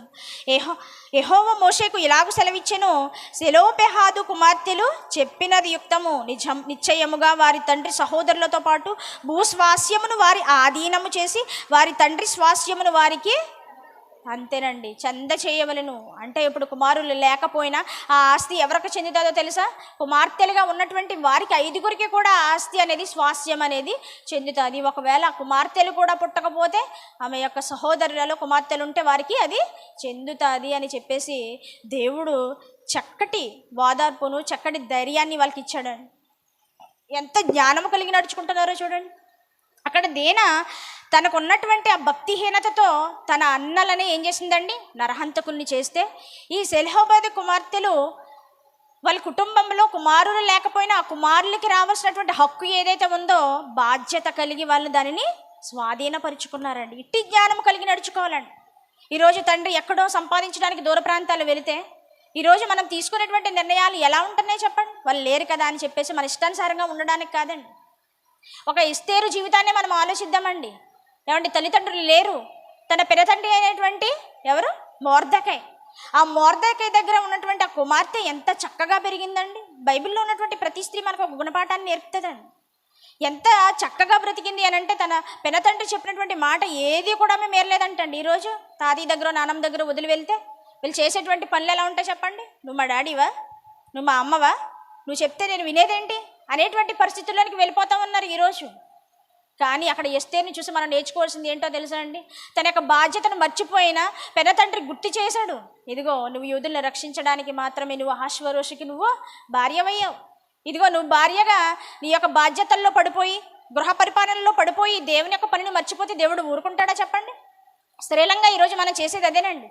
దేవుడు చక్కటి భర్తనిస్తాడో, పిల్లల్ని ఇస్తాడో, ఆ బాధ్యతల్లో మనం పడిపోయి దేవుని యొక్క పనిని మనం మర్చిపోతూ ఉంటాం. దేవుని యొక్క పని ఏంటి? మళ్ళీ బయటికి వెళ్ళి ఎక్కడ పని చేయనవసరం లేదు. నీకు ఇచ్చినటువంటి బిడ్డల్ని నువ్వు ఎవరి కోసం పెంచాలి? దేవుని కొరకు పెంచాలి. దేవుని యొక్క ఆజ్ఞల్లో, దేవుని యొక్క మార్గంలో వాళ్ళు నడిపిస్తూ ఉండాలి. ఆ ఎస్తేరు తన యొక్క బాధ్యతను మర్చిపోతే, మీ అందరికీ తెలుసు కాబట్టి రిఫరెన్స్ చూపించకుండా ముందుకెళ్తున్నానండి. ఆ యొక్క బాధ్యతను మర్చిపోతే మొర్దెకై గుర్తు చేస్తే అక్కడ యూదుల మీద కుట్ర పనినటువంటి హామాను ఎవరైతే ఉన్నారో ఆ హామాను యొక్క కుట్రను అహష్వేరోషుకు తెలియపరిచి ఆ యూదుల సమాజాన్ని, లేకపోతే యూదుల ఆ యొక్క రాజ్యాన్ని ఏం చేసింది చెప్పండి? కాపాడగలిగిందండి. తనకు ఉన్నటువంటి జ్ఞానంతో తన బాధ్యతను గుర్తు చేసుకుంది. అలా మన యొక్క బాధ్యతను మనం గుర్తు చేసుకుంటానికి మన యొక్క బాధ్యతను మనం ఏం చేయాలి? గుర్తు చేసుకుంటూ ఉండాలి. కాబట్టి స్త్రీలలో మనకు కనిపించేటువంటి హవ్వగారు కానివ్వండి, తన బాధ్యతను మర్చిపోయి ఇదిగో దేవుడు తినకూడదు అని ఆజ్ఞాపించినటువంటి ఆ పండు వైపు చూస్తానే ఉండిపోయిందండి. తన బాధ్యత ఏంటి చెప్పండి? ఆదికాండం 1:28 ప్రకారంగా మీరు ఫలించి అభివృద్ధి పొంది భూమిని నిండించండి, అదే నీ ఆజ్ఞ. అప్పటి వరకు నువ్వు వంట చేయాలి, అదిగో బట్టలు ఉతకాలి, లేకపోతే ఈ సామాన్లు కడగాలి, ఇటువంటి పనులు ఏమీ లేవండి. చక్కగా ఫ్రెష్గా ఫ్రూట్స్ కోసుకుని తెచ్చుకుని తింటాం, చక్కగా పడుకోవడం, చక్కగా మీరు పిల్లల్ని కని భూమిని నిండించి ఈ భూమి మీద ఉన్న ప్రతి దానిని ఏలమంటే దేవుడు ఏదైతే చూడొద్దన్నాడో అదే చూడడం మొదలుపెట్టిందండి. రోజు చూస్తుందంట. చూపునకు ఎలా ఉందంట?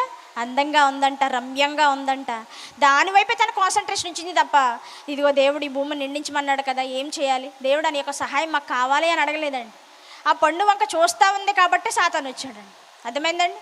మనకి ఎప్పుడైతే మనము అనవసరమైనటువంటి విషయాల గురించి మనం ఆలోచిస్తూ ఉంటామో సాతాను ఇంకా వచ్చి మన జీవితాల్లో గలిబిలి చేస్తూ ఉంటాడండి. అర్థమవుతుందండి? ఆదాము గారు ఖాళీగా లేరు, ఆయన యొక్క పనుల్లో ఆయన ఉంటా ఉన్నారు. ఆదాముని అంట మొదట సాతాను మోసపుచ్చడానికి వెళ్ళిందంట. కానీ మొదట ఆదాము మోసపరచబడలేదు, కానీ హవ్వ సాతాను తన కుయుక్తి చేత ఏం చేసిందంటే హవ్వని మోసపరిచింది అని బైబిల్లో రాయించాడండి. కాబట్టి ఈరోజు స్త్రీ తన యొక్క బాధ్యతను మర్చిపోయి దేవుడు ఈ దేని వైపు అయితే చూడమన్నాడో దాని వైపు చూడకోకుండా మన యొక్క సొంత ఆలోచనలో మనం ఉంటే మనం ఏమైపోతాం చెప్పండి? మనం కొన్ని కోల్పోవలసి వస్తూ ఉంటుంది. మన జీవితాల్లో కానివ్వండి, మన కుటుంబాల్లో కానివ్వండి, మనం ఏదైతే చేయాలనుకుంటున్నామో అవన్నీ చేయకోకుండా, అభివృద్ధిని చూడకోకుండా వాటిలన్నింటినీ కూడా మనం నష్టపరుచుకునే విధంగా మన యొక్క భక్తి జీవితం అనేది ఉంటే అది చాలా నష్టంగానే మనము చూడవలసి వస్తుంది ప్రియులారా. కాబట్టి ఆ తర్వాత శారా గారు కానివ్వండి, శారా గారు ఏం చేశారు చెప్పండి? ఏం చేయమన్నారు? అమ్మ నీకు దేవుడు నేను పిల్లల్ని ఇస్తానమ్మా అని అంటే ఆమె వెయిట్ చేయకోకుండా ఎవరిని పంపించిందంటండి? హాగరును పంపించిందంటండి. హాగరును పంపిస్తే హాగరు కన్నులకు ఏమైపోయిందంటండి? నీచమైనది అయిపోయిందంట. ఎవరు? శారా గారు. శారా గారికి ఉన్నటువంటి ఆధిక్యతను మర్చిపోయింది. శారా గారికి ఉన్నటువంటి అధికారాన్ని ఇచ్చేసిందంటండి. దాసికి ఇచ్చేసిందంట. తన స్థానాన్ని దాసికి ఇచ్చేస్తే మరి ఇప్పుడు దాసి దృష్టిలో ఏమైపోయిందంటండి? హాగరు నీచమైనది అయిపోయిందంటండి. మన యొక్క బాధ్యతను మనం మర్చిపోతే మనం ప్రతి విషయంలో కూడా మనం ఏమైపోతామో తెలుసండి, నీచమైన వాళ్ళం అయిపోతామండి. కానీ బైబిల్ ఒక స్త్రీ ఉందండి. ఆ స్త్రీ ఎవరు అనంటే చాలా జ్ఞానం కలిగినటువంటి స్త్రీ, చాలా గొప్పగా బ్రతికినటువంటి స్త్రీ అండి. తన బాధ్యతను మర్చిపోలేదండి. ఆ స్త్రీ ఎవరో కాదండి, మోషే భార్య అయినటువంటి, తెలుసండి ఎవరికైనా, షిప్పోరా గారు.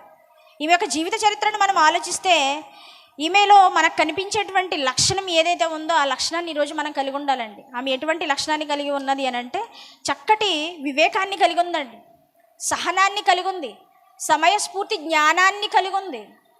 ఆ జ్ఞానం కలిగినటువంటి ఈ స్త్రీ తన జీవితంలో వచ్చినటువంటి ఆ యొక్క నష్టం ఏదైతే ఉందో దాన్ని గుర్తెరిగింది, వెంటనే దాన్ని సాల్వ్ చేసుకోగలిగిందండి.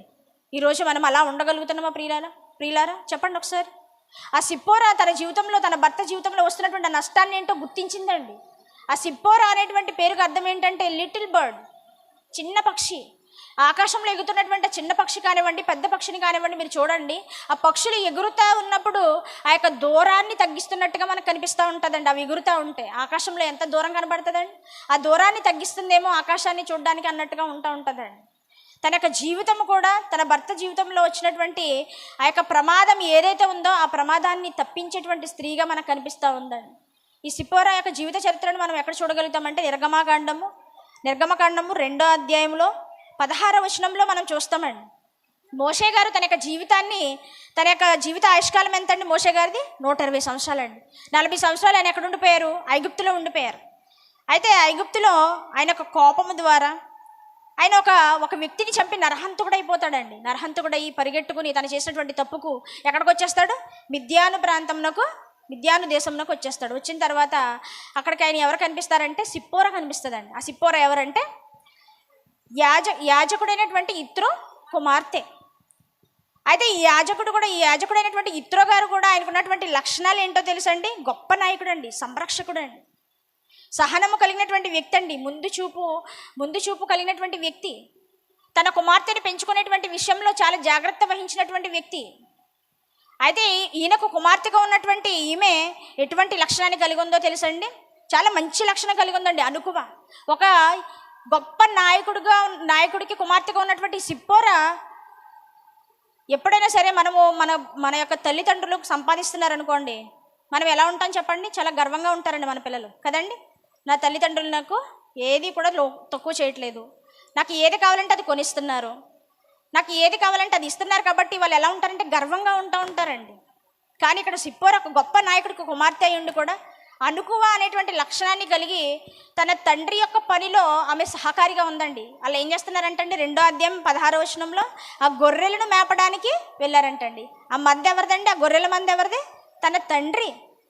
తన తండ్రి యొక్క సంపాదన పెంచేటువంటి విషయంలో ఆమె ఎలా ఉందంట? సహకారిగా ఉందంటండి. ఇంకా తన తండ్రి ఆస్తిని కాపాడే విషయంలో కూడా సిప్పోరా తన తండ్రికి సహకారిగా ఉండడం.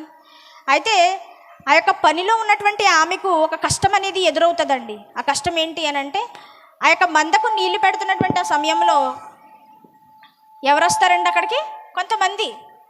కొంతమంది ఏం చేస్తారంటే ఆ పనిని అడ్డుకునేటువంటి పరిస్థితులు వస్తూ ఉంటాయి. అలాంటి పరిస్థితుల్లో మోషే గారు వచ్చి ఏం చేస్తారు అని అంటే ఆ మందకు నీళ్ళు పెట్టేటువంటి విషయంలో సహాయం చేస్తారు. ఆ రోజుని ఇంటికి త్వరగా వచ్చేస్తారంటండి. ఎవరు? సిప్పోరా తన యొక్క సహోదరుమల్లి అనేటువంటి 7 కూడా త్వరగా ఇంటికి వచ్చేస్తే తన తండ్రి అడుగుతున్నటువంటి మాట ఏంటో తెలుసండి? మీరు ఇంత త్వరగా వచ్చేసారేంటి అంటాడు చూడండి. 16వ వచనం, మిద్యాను యాజకునికి 7 కుమార్తెలుండిరి, వారు వచ్చి తమ తండ్రి మందకు పెట్టుటకు నీలి చేతి తొట్లను నింపుచుండగా మంద కాపరులు వచ్చి వారిని తోలివేసిరి. అప్పుడు మోషే లేచి వారికి సహాయం చేసి మెట్టేను. వారు తమ తండ్రి అయిన రఘుయేలు నద్దకు వచ్చినప్పుడు అతడు అంటున్నాడు, నేడు మీరింత త్వర టైం కూడా కాలిక్యులేట్ చేస్తున్నాడండి, ఏ టైంకి వస్తున్నారు అనేటువంటి సమయాన్ని ఈరోజు చూస్తున్నామండి మనం. చెప్పండి, ఒక స్త్రీగా మన బాధ్యతని మనం మర్చిపోతున్నాం కదా. వాళ్ళు కట్ట సమయానికి వెళ్తున్నారు, కానీ ఇంటికి కట్ట సమయానికి ఆ స్కూల్కి పెట్టినటువంటి సమయానికి చేరుకుంటున్నారా లేదా అని ఆలోచించవలసినటువంటి బాధ్యత ఎవరి మీద ఉందండి? ఒక పురుషుడైనటువంటి నాయకుడైనటువంటి గొప్ప నాయకుడిగా వర్క్ చేస్తున్నటువంటి ఆ రఘుయేలు, ఆ ఇత్రో ఎవరైతే ఉన్నారో ఆయనే సమయాన్ని చూస్తున్నాడు అని అంటే తన కూతుళ్ళని ఎంత జాగ్రత్తగా పెంచాడండి, చాలా జాగ్రత్తగా పెంచాడండి. అందుకనే సిప్పోరా తన బాధ్యతను మర్చిపోలేదండి. తన భర్త విషయంలో తన భర్తకు వచ్చినటువంటి ఆ కష్టం ఏదైతే ఉందో ఆ కష్టాన్ని ఎంత ధైర్యంగా తీసివేస్తుందో మనం చూద్దాం. చూడండి 4వ అధ్యాయము 4వ అధ్యాయము 18వ వచనం.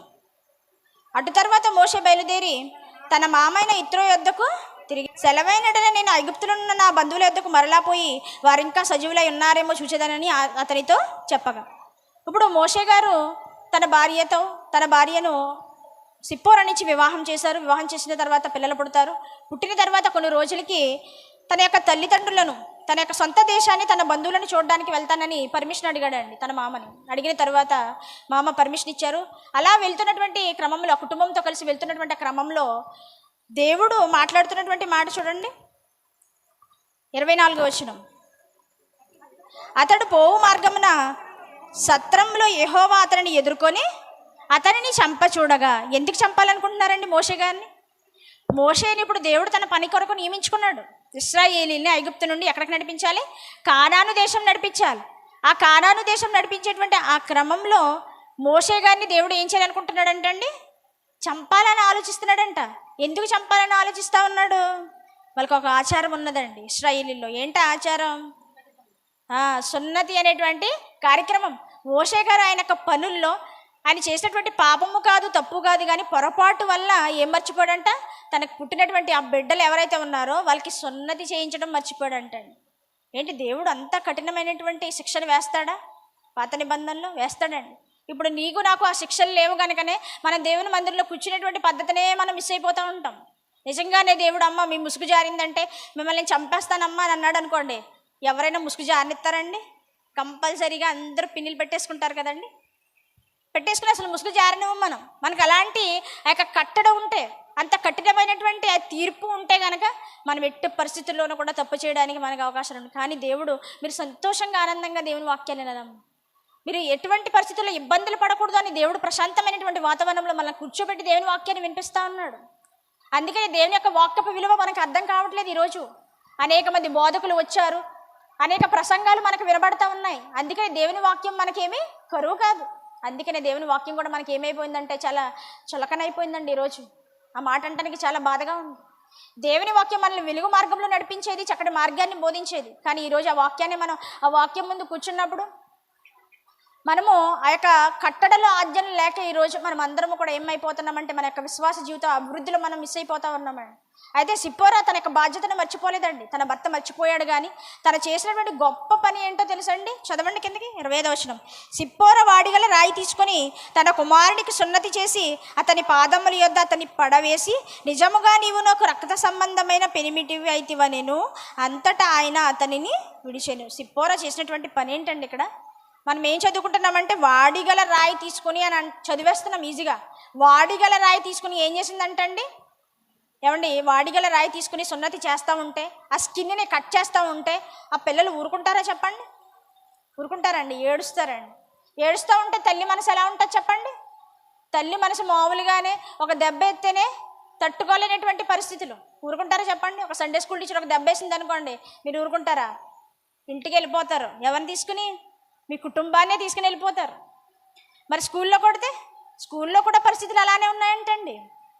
స్కూల్లో పరిస్థితులు ఎలా ఉన్నాయంటే, మీరు నన్ను కొట్టారో కేసు పెడతానంటున్నారంటే.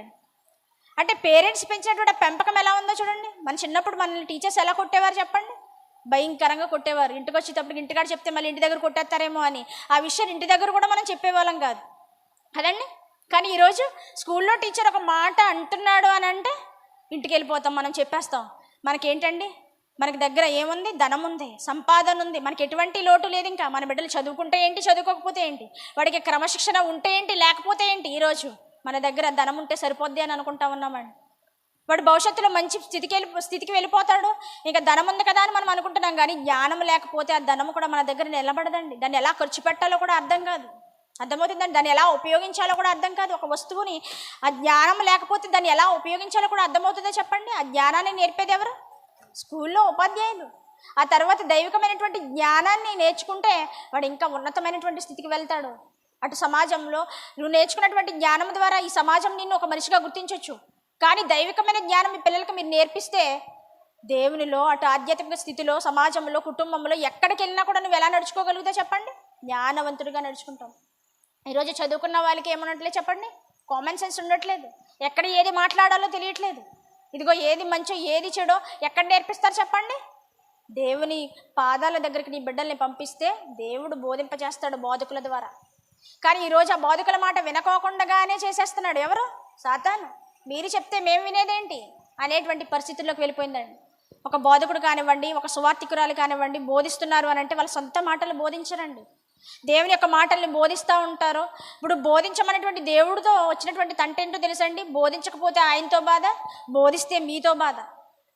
ఏమండి, మీతో బాధ ఉన్నా పర్లేదండి, ఎవరితో బాధ ఉండకూడదు? మాకు దేవునితో ఉండకూడదు.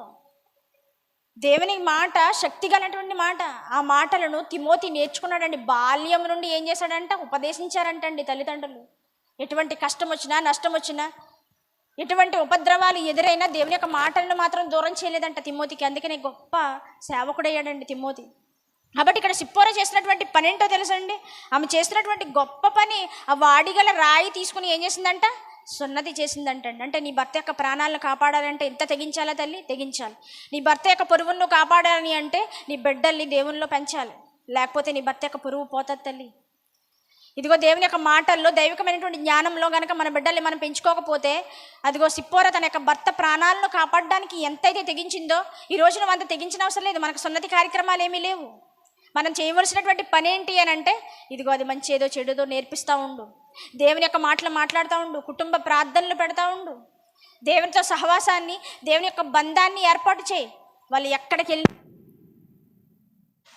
ఎక్కడికి వెళ్ళినా ఏమన్నారో తెలుసండి? కీర్తనల గ్రంథము 119వ అధ్యాయము, నా తల్లి నన్ను దేవునిలో పెంచింది, కానీ పాపానికి నేను అవకాశాన్ని ఇవ్వకూడదు అనేటువంటి ఆలోచన వాళ్ళలో రావాలి.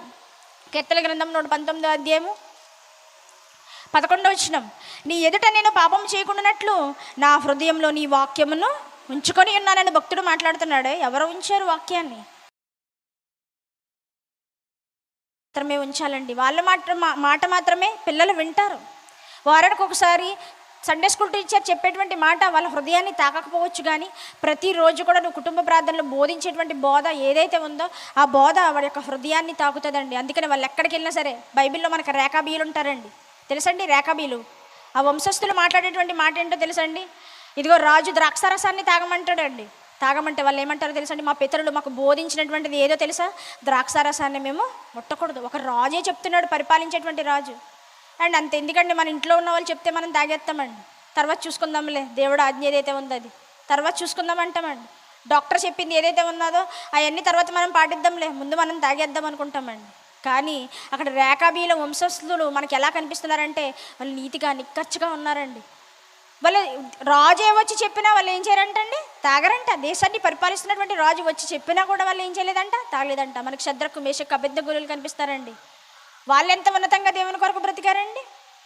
వాళ్ళు ఇంకెంత దేవుని కొరకు ఉన్నతమైనటువంటి ఆలోచన కలిగి ఉన్నారు చెప్పండి? మేము దేవుణ్ణి తప్ప ఎవరికి మేము ఏం చేయము, ప్రార్థించము, మొక్కము అని అన్నారండి. ప్రాణాలకే తెగించారండి. ఆ అగ్నిగుండంలో పడవేసినా సరే మేము దేవుని తప్ప ఎవరిని కూడా మేము స్తుతించము, ఆరాధించము అన్నారండి. అంత రీతిగా అంతలా మనం పెంచుతున్నామా? పాపాన్ని అసహించుకునేటువంటి రీతిగా మనం పెంచుతున్నామా మన బిడ్డల్ని? ఈరోజు పెంచలేకపోతున్నామండి. అంత లోతుల్లోకి మనం వెళ్ళలేకపోతూ ఉన్నాం ఈరోజు. ఎందుకంటే మనమే పాటించట్లేదు కనుకనే మనం వాళ్ళకి బోధించట్లేదు. మనం పాటిస్తే వాళ్ళకి బోధించేటువంటి పరిస్థితులు వస్తాయండి. కాబట్టి ఇక్కడ సిప్పోరా చేసినటువంటి గొప్ప ఉన్నతమైనటువంటి పని ఏంటో తెలుసండి? గాయం చేసిందండి. పిల్లడు ఒప్పుకోడు, గాయం చేసింది. ఈరోజు నువ్వు నేను వాడిని ఏదైనా ఒక మాట అంటుంటేనే మనం ఊరుకుంటలేదు, కానీ గాయం చేసింది. ఆ సెన్సిటివ్ ప్లేస్ని ఏం చేసిందో తెలుసండి? కట్ చేసిందండి. తన భర్త ప్రాణాలను కాపాడుకుంది.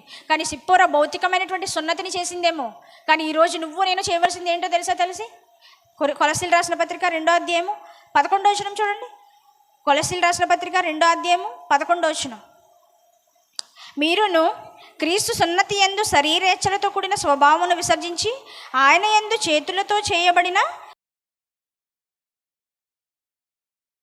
ఆయనతో కూడా పాతి పెట్టబడిన వారై ఆయనను మృతులలో నుండి లేపిన దేవుని ప్రభావమందు విశ్వసించడం ద్వారా ఆయనతో కూడా లేచిరి. ఇదిగో కొన్ని భౌతికమైనటువంటి ఆచారాలు పాత నిబంధనలో ఉన్నాయి.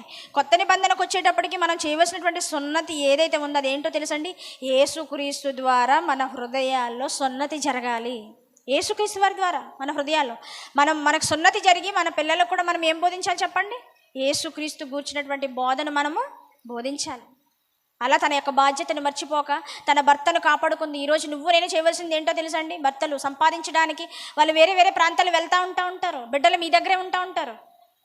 వాళ్ళకి ఎటువంటి అవమానకరమైనటువంటి పనులు తీసుకురాకుండా, వాళ్ళ పనికి ఎటువంటి ఆటంకం పరచుకోకుండా మన బిడ్డల్ని మనం దేవునిలో పెంచుతూ ఉంటే వాళ్ళ గౌరవాన్ని మనం ఏం చేస్తాం చెప్పండి? పెంపొందిస్తాం.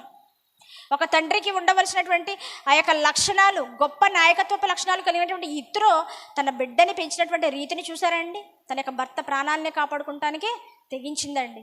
ఆ తర్వాత మరి మోషే గారు తన భార్య అయినటువంటి సిప్పోరాని తన మామ దగ్గర వదిలిపెట్టి మరి ఆయన ఎక్కడికి వెళ్ళిపోయాడండి? పనుల్లోకి వెళ్ళిపోయాడు. ఇశ్రాయేలుని నడిపించేటువంటి కార్యక్రమాల్లోనికి ఆయన వెళ్ళిపోయాడండి. అయితే వెళ్ళిపోతున్నటువంటి ఈ క్రమంలో ఒకనొక రోజు వాళ్ళు ఎదుర్కొనేటువంటి పరిస్థితులు వచ్చాయండి. ఎవరికి? మోషే గారికి. ఎవరిని? ఇత్రోని, తన భార్య అయినటువంటి సిప్పోరాని, తన బిడ్డని. ఇలా ఎదుర్కొనేటువంటి పరిస్థితిలో మోషే గారిని ఏం చేసుకుంటారంటండి? ముద్దు పెట్టుకొనేను అని ఉంటుందండి అక్కడ 18వ అధ్యాయంలో. మీరు ఇంటికి వెళ్ళిన తర్వాత చదువుకోండి. ఏమంటే ముద్దు పెట్టుకొనేను అని ఉందంటండి. ఈరోజు అల్లుడు మామను ముద్దు పెట్టుకునేటువంటి పరిస్థితులు తీసుకొస్తున్నావా తల్లి నువ్వు? ఈరోజు నీ భర్త దేవుని యొక్క పనిలో ఉంటే, నీ భర్త దేవుని యొక్క పనుల నిమిత్తము ఆయా ప్రాంతాలకు వెళ్తూ ఉంటే, నా భర్త నాతో లేడు అని బాధపడేటువంటి పరిస్థితులు. ఈరోజు సేవకుల యొక్క భార్యల పరిస్థితి ఎలా ఉంటుందో తెలుసండి? వాళ్ళ జీవితంలో సరైనటువంటి సంతోషం ఉండదండి. భర్తతో గడిపేటువంటి పరిస్థితులు ఉండవు. కొన్నిసార్లు నిద్రలు ఉండవు. కొన్నిసార్లు ఆహారం తినేటువంటి పరిస్థితులు ఉండవు. తన భర్త దేవుని పనిలో ముందుకు వెళ్ళిపోతే తన తండ్రి ఇంట ఉందంటండి ఎటువంటి ఆటంకాలు పరచుకోకుండా. ఈరోజు నీ భర్త దేవుని పనిలో ఉంటే నువ్వు ఆటంకపరిచే విధంగా ఉంటున్నావా? నీ కుటుంబం దగ్గరికి వెళ్ళి నా భర్త నాతో సరిగా ఉండట్లేదు, ఇదిగో ఆయన దేవుని పనికి వెళ్ళాడు సరే, కానీ నువ్వు అర్థం చేసుకుని ఆ యొక్క పనిలో సిప్పోరలాగా నువ్వు ముందుకెళ్ళావా చెప్పు? ఎప్పుడు వదిలేశాడో తెలియదండి. దేవుని యొక్క పనిలో ముందుకు వెళుతూ వదిలేశాడు. ఎవరిని? సిప్పోరాని. వదిలేస్తే తన బిడ్డలతో పాటు తండ్రి ఇంటి దగ్గర నువ్వు ఉంటావా చెప్పు? తండ్రి ఇంటి దగ్గర ఉండి తన భర్త గురించి మంచి మాటలు చెబుతూ నా భర్త దేవుని పనికి వెళ్ళాడు అని తన కుటుంబాన్నే మార్చేసిందంటండి. ఎవరు? సిప్పోరా. అందుకనే తన అల్లుడు ఎదురవగానే ఏం చేశాడంటండి? మామ అయినటువంటి ఇత్రో కలుసుకుని కౌగులించుకుని ముద్దు పెట్టుకుని ఉంటాడండి. ఈరోజు నువ్వు నేను అలాంటి పరిస్థితులు మనకు రావండి. మనకేంటంటే సంతోషాలు కావాలి, ఆనందాలు కావాలి, తిరగడాలు కావాలి. భార్యలుంటే ఆ బాధ ఏంటో వాళ్ళకి తెలుస్తుంది, వాళ్ళు అనుభవిస్తూ ఉంటారు. వాళ్ళకి సరైనటువంటి ఆ యొక్క సంతోషాలు వాళ్ళ జీవితాల్లో ఉండవు. అలాగే సిప్పోర జీవితంలో కూడా ఎటువంటి సంతోషం లేదండి. తన భర్తని దేవుని పనిలో వదిలేసింది, తన బిడ్డల్ని పెంచుకునేటువంటి విషయంలో తన శ్రద్ధ పెట్టింది. అలా ఈరోజు నువ్వు నేను ఉంటున్నామా చెప్పండి? ఒక కుటుంబం దగ్గర తన భర్తకు గౌరవాన్ని తీసుకొచ్చే విధంగా నీ యొక్క ప్రవర్తన ఉంటుందా? నీ మాటలు ఉంటున్నాయా? ఆలోచించాలి ప్రియులారా. ఇంకా వృద్ధాప్యంలో ఉన్నటువంటి స్త్రీలు మనకి బైబిల్లో కన్నా ప్రవక్తిని కనిపిస్తుందండి. మీ అందరికీ తెలుసు. ముగించుకుందాం మనం. లోకసువార్త 2వ అధ్యాయంలో మనకి అన్న ప్రవక్తిని కనిపిస్తుంది. వృద్ధాప్యంలో మన యొక్క బాధ్యత ఏంటి? ఎటువంటి బాధ్యతను మనం కలిగి ఉండాలంటే ఆమె ఏం చేసిందంటే అండి, కన్నీటి ప్రార్థనలతో ఉపవాసం ఉండి సంఘము కొరకు, క్రీస్తు కొరకు ఏం చేసిందంటండి? ఎదురు చూసిందంట. రేయింబగళ్ళు సేవ చేస్తుందంట. ఇంకా ఉపవాస ప్రార్థనలతో సంఘము కొరకు ప్రార్థనలు చేస్తూ ఉందంటండి. సంఘంలో ఎవరు బలహీనంగా ఉన్నారు, ఎవరి పరిస్థితి బాగాలేదు అనేటువంటి ఆలోచన కలిగి ఆ యొక్క పరిస్థితులను తన దగ్గరకు తీసుకొని ఏం చేస్తుందంటండి? తన యొక్క సంఘాన్ని తన కుటుంబముగా ఆలోచించి తన యొక్క వృద్ధాప్య స్థితిలో కూడా 84 సంవత్సరాల నుంచి తన భర్త పెళ్లి చేసుకుని 7వ సంవత్సరాన్ని ఆయన చనిపోతే దేనికి అంకితం అయిపోయిందంటండి? దేవుని సన్నిధికి అంకితం అయిపోయిందంట. ఈరోజు వృద్ధాప్యంలో నీకు నాకు ఆ బాధ్యత ఉందా తల్లి? దేవుని సన్నిధికి రమ్మంటే నాకు ఓపిక లేదమ్మా అంటాం. ఇదిగో మా బైబిల్ చదివేటువంటి ఆ పరిస్థితులే నాకు లేవంటామండి. నేను 2 స్త్రీలని చూశానండి వృద్ధాప్యంలో ఉన్నటువంటి. నల్లి సుశీల గారు, ఇంకొక పేరేంటి? 2 నల్లివారి గ్రూప్లో ఒక ఆమె ఉంటారండి. ఆవిడ ఎప్పుడు చూసినా బైబిల్ చదువుతానే ఉంటారండి. మీరు చూసే ఉంటారు. ఆవిడని ఒకసారి కలవండి. ఇంకా మనకి మాకు అన్న ఆత్మీయ సహోదరుడు నల్లి శ్యామన్ ఉన్నాడండి. వాళ్ళ తల్లిగారు వచ్చారనుకుంటున్నాను నేను ఇక్కడ. ఆమె కూడా మేము మొన్న ఇన్విటేషన్ ఇవ్వడానికి వెళ్ళేటప్పటికి ఆమె ఏం చదువుతున్నారో తెలుసండి? బైబిల్ చదువుతున్నారండి. ఆమె కొల్లి ఎక్కడికో వెళ్ళిపోయాయండి. ఆమె ఉంటే బాగుండండి మన మధ్యన. ఉన్నారండి? ఒకసారి కలిసేళ్ళండి మీరు అందరూ కూడా. ఆమె బైబిల్ చదువుతూ ఉంటే నాకు చాలా సిగ్గేసిందండి. అదిగోండి ఆమె చేయి పైకి ఎత్తారు చూడండి ఒకసారి. లేగమ్మ చూడండి ఆవిడ ఎంత వృద్ధాప్యంలో ఉన్నారో. సంఘం కొరకు తాపత్రయం అండి. ఈ వయసులో కూడా అంత సంఘం గురించి ఆలోచిస్తున్నారు అని అంటే, నువ్వు నేను వృద్ధాప్యంలో నీ దేవుని సన్నిధికి రావాలంటేనే మా పని అయిపోయిందమ్మా, ఇంకా మా బాధ్యత అయిపోయింది అంటావే. ఏదండి? ఏది మన బాధ్యత? చనిపోయేంత వరకు కూడా అంతం వరకు సహించువాడే ధన్యుడు అన్నాడు. ఏదైనా ప్రాబ్లం వచ్చేటప్పటికి మనం బైబిల్ చదవడం మానేస్తాం. మన కుటుంబాల్లో మన సమస్యలు తీరకపోయేటప్పటికి మనం ప్రార్థన చేయడం మానేస్తాం. దేవునితో సహవాసాన్ని, బంధాన్ని మనం వదిలేస్తాం మన యొక్క సొంత నిర్ణయాల కొరకు. కానీ ఆమెను చూస్తే నాకు చాలా గర్వంగా అనిపించిందండి. ఆమెని ఆ నల్లివారి గ్రూప్లో ఉన్నటువంటి ఆ ముసలమ్మలండి వీళ్ళు. నువ్వు నేను చదువుతున్నామండి బైబిల్. మనకేంటి ఇంకా 40 రాకుండానే కళ్ళజోడు పెట్టేశాం. వాళ్ళు కళ్ళజోడు పెట్టకుండా బైబిల్ చదువుతున్నారు. ఎందుకని? వాళ్ళ కళ్ళు అంత స్వచ్ఛంగా ఎందుకున్నాయో తెలుసా? వాళ్ళు ఏం చదువుతున్నారో తెలుసా? సత్యమైనటువంటి మాటలు చదువుతున్నారు. నీకు నాకు ఆ సత్యమైనటువంటి మాటలు వస్తే కృంగిపోతాం నువ్వు నేను అని. ఆ పక్కింటి ఆవిడ వచ్చి ఏదో అన్నదనుకోండి, వెంటనే అయిపోయిందే మన పని. ఇంకా బీపీ కంట్రోల్లో ఉన్నది, వెళ్ళిపోద్ది హై బీపీకి. ఇలాంటి మాటలు వింటూ ఉంటే మన ఆరోగ్యం క్షీణించిపోతుంది, మన కళ్ళు సరిగ్గా పనిచేయవు. కానీ దేవుని యొక్క వాక్యాన్ని చదువుతూ ఉంటే ఆ కళ్ళు ఎలా ఉన్నాయో తెలుసండి? చాలా స్వచ్ఛంగా ఉన్నాయండి, పవిత్రంగా ఉన్నాయి, నిర్మలంగా ఉన్నాయి. చూసారండి, సువార్త ప్రకటించి వారి పాదములు ఎంతో సుందరములని నీ అవయవాల్ని పొగుడుతూ ఉన్నాడే దేవుడు. నీవి అవయవాల్ని ఎప్పుడైనా నీతి సాధనాలుగా మనం ఉపయోగించామో చెప్పండి? ఇలాంటి వారు ఉన్నారండి మన మధ్యన. ఇలాంటి వారు అందరూ మనకు మాదిరికరమైనటువంటి జీవితాన్ని ఇస్తూ ఉన్నారు. మనం ఎక్కడో బైబిల్లోకి వెళ్ళి చదువుకొని పాత నిబంధనలు ఈ స్త్రీలు ఉన్నారు, కొత్త నిబంధనలు ఈ స్త్రీలు ఉన్నారు అని అంటే అప్పుడు వాళ్ళ శక్తి అలాంటిదమ్మా. వాళ్ళు తిన్న తిండ్లటువంటి అంటాం మనం. మరి నువ్వు నిన్ను తింటున్నాయి మానే నీకు అనారోగ్యాన్ని తీసుకొచ్చేటువంటి పరిస్థితులు ఏవైనా ఉన్నాయనంటే, ఆహార పదార్థాలు ఏమైనా ఉన్నాయంటే అవి మానేసి దేవుని పని కొరకు నీ అవయవాలను ఎలా ఉంచుకోవాలి? ఆరోగ్యకరంగా ఉంచుకో. వాళ్ళు ఇప్పటి వరకు కూడా అంత ఆరోగ్యకరంగా ఉండి ఇంకా బైబిల్ చదవాలి అన్నటువంటి ఆసక్తి ఉన్నది అని అంటే కారణం ఏంటి చెప్పండి? పౌలు గారు అంటారండి, మా బాహ్య పురుషుడు దినదినము కృషించిపోతున్నాడు కానీ మా ఆంతర్య పురుషుడు దినదినం ఏమవుతున్నాడు? వాళ్ళు చూస్తే అదే ఇంకా ఏదో దేవుడు పని చేయాలన్నటువంటి తాపత్రయం, ఆసక్తి మరి నాలోని లేకపోతా ఉందే. ఎందుకు లేకపోతా ఉందంటే మనకు కుటుంబ బాధ్యతలతోనే మనం అక్కడి వరకే పరిమితం అయిపోయాం. కుటుంబం వరకు, మన యొక్క వ్యక్తిగత జీవితం వరకే, వ్యక్తిగత సమస్యల వరకే మన యొక్క పని పరిమితం అయిపోయింది. కానీ ఆవిడకి ఏం పని అండి? వాళ్ళ కుటుంబం బాగుంది, తన కుమారుడు బాగున్నాడు, కోడలు, బిడ్డలు, అందరు కుటుంబం అంతా కూడా బాగుంది, ఆశీర్వదింపబడింది. ఇంకా ఏం కావాలి ఆవిడకి? సంఘం యొక్క క్షేమం కూడా కావాలి. ఇది కోరుకోండి. వృద్ధాప్యంలో ఉన్నటువంటి వారులారా, మేము ఏమీ చేయలేమని అనుకోకండి. అక్కడ అన్నా ప్రవక్తని ఏదైతే చేసిందో, ఇదిగో రాత్రి పగళ్ళు ఏం చేసిందంటే ఉపవాస ప్రార్థనలతో తన యొక్క జీవితాన్ని గడిపిందంట. భర్తని కోల్పోయి 7వ సంవత్సరాన్నే. కానీ ఈరోజు నాకు భర్త ఉన్నాడు, పిల్లలు ఉన్నారు, అందరూ ఉన్నారు, అయినా కూడా మనం మన యొక్క బాధ్యతను మనం ఏం చేస్తూ ఉంటాం? మర్చిపోతూ ఉంటామండి. కాబట్టి అందుకనే లాస్ట్గా ఒక రిఫరెన్స్ చూపించి నేను ముగిస్తానండి. మన యొక్క బాధ్యత ఏంటి? మొదటి పత్రిక 5వ అధ్యాయము 14వ వచనం. కాబట్టి యవన స్త్రీలు వివాహము చేసుకొని పిల్లలను కని గృహ పరిపాలన జరిగించుచు నిందించుటకు విరోధికి అవకాశం ఇవ్వకుండవలనని కోరుచున్నారు. మన యొక్క బాధ్యత ఏంటండి? ఒక కుటుంబం అభివృద్ధిలోనికి రావాలి అని అన్నా, అది అభివృద్ధి చెందకపోకుండా అట్టడుగు స్థితిలోనికి వెళ్ళిపోవాలన్నా బాధ్యతను మనం మర్చిపోవడమే. యవన స్త్రీలు ఏం చేయాలంటండి? వివాహం చేసుకోవాలి, పిల్లల్ని కనాలి, గృహ పరిపాలన. అది దేవుడు మనకి ఇచ్చినటువంటి గొప్ప బాధ్యత అండి. Home minister. మనం లేకుండా ఏ పని కూడా జరగదు, అంతే కదండి? మనం లేకుండా ఏ పనైనా జరుగుతుందా? ఏది కూడా జరగదు, మనందరికీ తెలుసది. అది అవకాశం ఇవ్వక, నిందించుటకు విరోధికి అవకాశం కంటే గృహ పరిపాలన చేస్తున్నావు, కుటుంబంలో అన్నీ పట్టించుకుంటున్నావు, అయినా విరోధి ఎందుకు వస్తున్నాడు నిన్ను నిందించడానికి అని అంటే మన యొక్క బాధ్యత దేవునిలో మనం మర్చిపోయాము. దేవుని చిత్తాన్ని మనం మర్చిపోయాము కనుకనే విరోధికి మనం అవకాశం ఇస్తూ ఉన్నాము. అందుకని అంటున్నాడు, హెచ్చరిస్తూ ఉన్నాడు పౌలు గారు, ఇంతకు ముందే కొందరు త్రోవ నుండి తొలగిపోయి సాతానును వెంబడించారు కదండి. సాతానును వెంబడించి ఎంతమంది తమ జీవితాలని కోల్పోయారు చెప్పండి ప్రియులారా? అలా కోల్పోకుండా ఉండాలి అనే ఇదిగో మన యొక్క బాధ్యతను మనం గుర్తు చేసుకోవాలి. మన యొక్క బాధ్యతను మనం గుర్తు చేసుకోకపోతే మనము కూడా ఆ సాతానికి అవకాశం ఇచ్చి మన యొక్క కుటుంబంలో మన బాధ్యతను మర్చిపోతాం, సమాజంలో ఏం చేయాలో మర్చిపోతాం, మన వ్యక్తిగతంగా మనకు శ్రమలు వచ్చినప్పుడు వాటిని ఎలా ఎదుర్కోవాలో మనము మర్చిపోతూ ఉంటాం. కాబట్టి ఏ విషయాలు కూడా మనం మర్చిపోకుండా మనం ఇట్టి సహవాసాన్ని కలిగి దేవుని పనిలో ఇదిగో క్రీస్తు నామం ఎరుగని చోట్ల ఎన్నో అనేకమైనవి ఉన్నాయి. ఇదిగో పురుషులుగా వాళ్ళ యొక్క బాధ్యతను వాళ్ళు నిర్వర్తిస్తూ ఉన్నారు. కానీ ఒక స్త్రీగా నువ్వు నేను ఏ బాధ్యత కలిగి ఉండాలి? క్రీస్తు నామం ఎరుగని చోట్ల ఏ విధంగా సువార్తను మనం ప్రకటించాలి అనేటువంటి విషయాలు ఇదిగో మొట్టమొదటిగా శంకరగుప్తం గ్రామంలో ఇటు రీతిగా మనందరము కలిసి ఈ యొక్క స్త్రీల సదస్సులో క్రీస్తు పంచిన ప్రేమ ద్వారా మనందరం కూడా ఏకమయ్యామండి. మరొకసారి మన బాధ్యత ఏంటో మనం తెలుసుకుని మరింతగా దేవుని పనిలో ముందుకెళ్ళాలని మరి అందరూ కూడా పిలవగానే వచ్చి దేవుని యొక్క పనిలో మీరు అందరూ కూడా ఇటు రీతిగా దేవుని మహింపరిచేవారుగా నాతో పాటు మా సంఘంతో పాటు ఉన్నందుకు మీకు క్రీస్తు పేరట వందనాలు తెలియజేసుకుంటూ దేవుని యొక్క సహాయాన్ని కోరుకుని ఈ యొక్క స్త్రీల యొక్క వాక్యాన్ని ముగిద్దామండి. ప్రార్థన. పరలోకమందున మా ప్రియ పరలోకపు తండ్రి, మీ మహాపరిశుద్ధమైన ఉన్నతమైన శ్రేష్టమైన మానికే వందనాలైనా ఇప్పటి వరకు కూడా మా బాధ్యత ఏంటో మా యొక్క బాధ్యతను నైనా తండ్రి తెలుసుకుని మరింతగా ముందుకు వెళ్ళాలి అని మీరు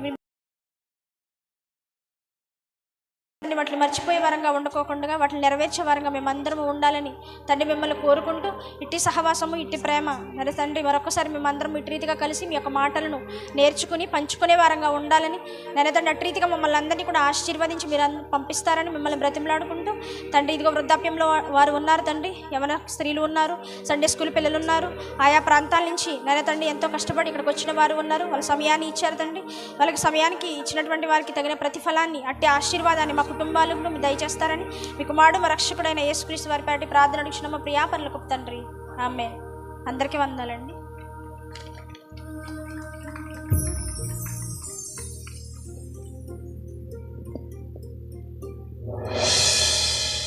ఇంతవరకు కూడా దేవుని వాక్యాన్ని చెప్పినటువంటి సహోదరి విషయంలో మరి చక్కటి రీతిలో దేవుని వాక్యాన్ని బోధించిందండి. మరి మనమందరము కూడా దేవుని సహాయాన్ని పొందుకుని అటు కుటుంబంలోనూ సమాజంలోనూ మనం ఎటువంటి బాధ్యతలు నెరవేర్తించాలని, మరి పిల్లల్ని పెంచే విషయంలో ఎటువంటి జాగ్రత్తలు తీసుకోవాలని సహోదరి ద్వారా చక్కటి మాటలు మనం అందరం కూడా విని ఉన్నాము. కాబట్టి తనకు ప్రత్యేకమైన వందనాలు. స్త్రీల సదస్సు తరపున కుమార్తె సహోదరి సారిక గారికి స్త్రీల సదస్సు తరపున ప్రత్యేకమైన వందనాలు తెలియజేసుకుంటూ ఉన్నానండి. చాలా సమయమైనది కాబట్టి దయచేసి మమ్మల్ని మీరు క్షమించాలని ప్రేమపూర్వకంగా మీకు తెలియజేస్తూ ఉన్నాము. ఎందుకంటే మొదటిసారి ఈ కార్యక్రమాన్ని మేము ఇటు రీతిగా చేయాలని ఆలోచన మేము కలిగి ఉన్నాము. కాబట్టి కొంచెం సమయం అనేది ఎక్కువ అయింది. ఒక చిన్న కార్యక్రమం కూడా మా మధ్యన ఉన్నదండి. ఏంటంటే మరి గడిచిన సంవత్సరం డిసెంబర్ నెలలో బైబిల్ మెసేజ్ గ్రూప్ ద్వారా చిన్న ఎగ్జామ్ అనేది కండక్ట్ చేయడం జరిగింది. కాబట్టి దానిలో ఫలితాలు సాధించిన వారికి బహుమతులు అనేవి ఈరోజు ప్రదర్శింపబడతాయి. కాబట్టి మీరందరూ కూడా మరి ఓపికతో ఇంకా కొద్ది నిమిషాలు కనుక ఓపికతో మీరందరూ కూడా కూర్చుని ఉన్నట్లయితే కనుక ఈ కార్యక్రమాన్ని నడిపించవలసిందిగా మరి సహోదరి సారికాకి సమయాన్ని అప్పగిస్తూ ఉన్నానండి.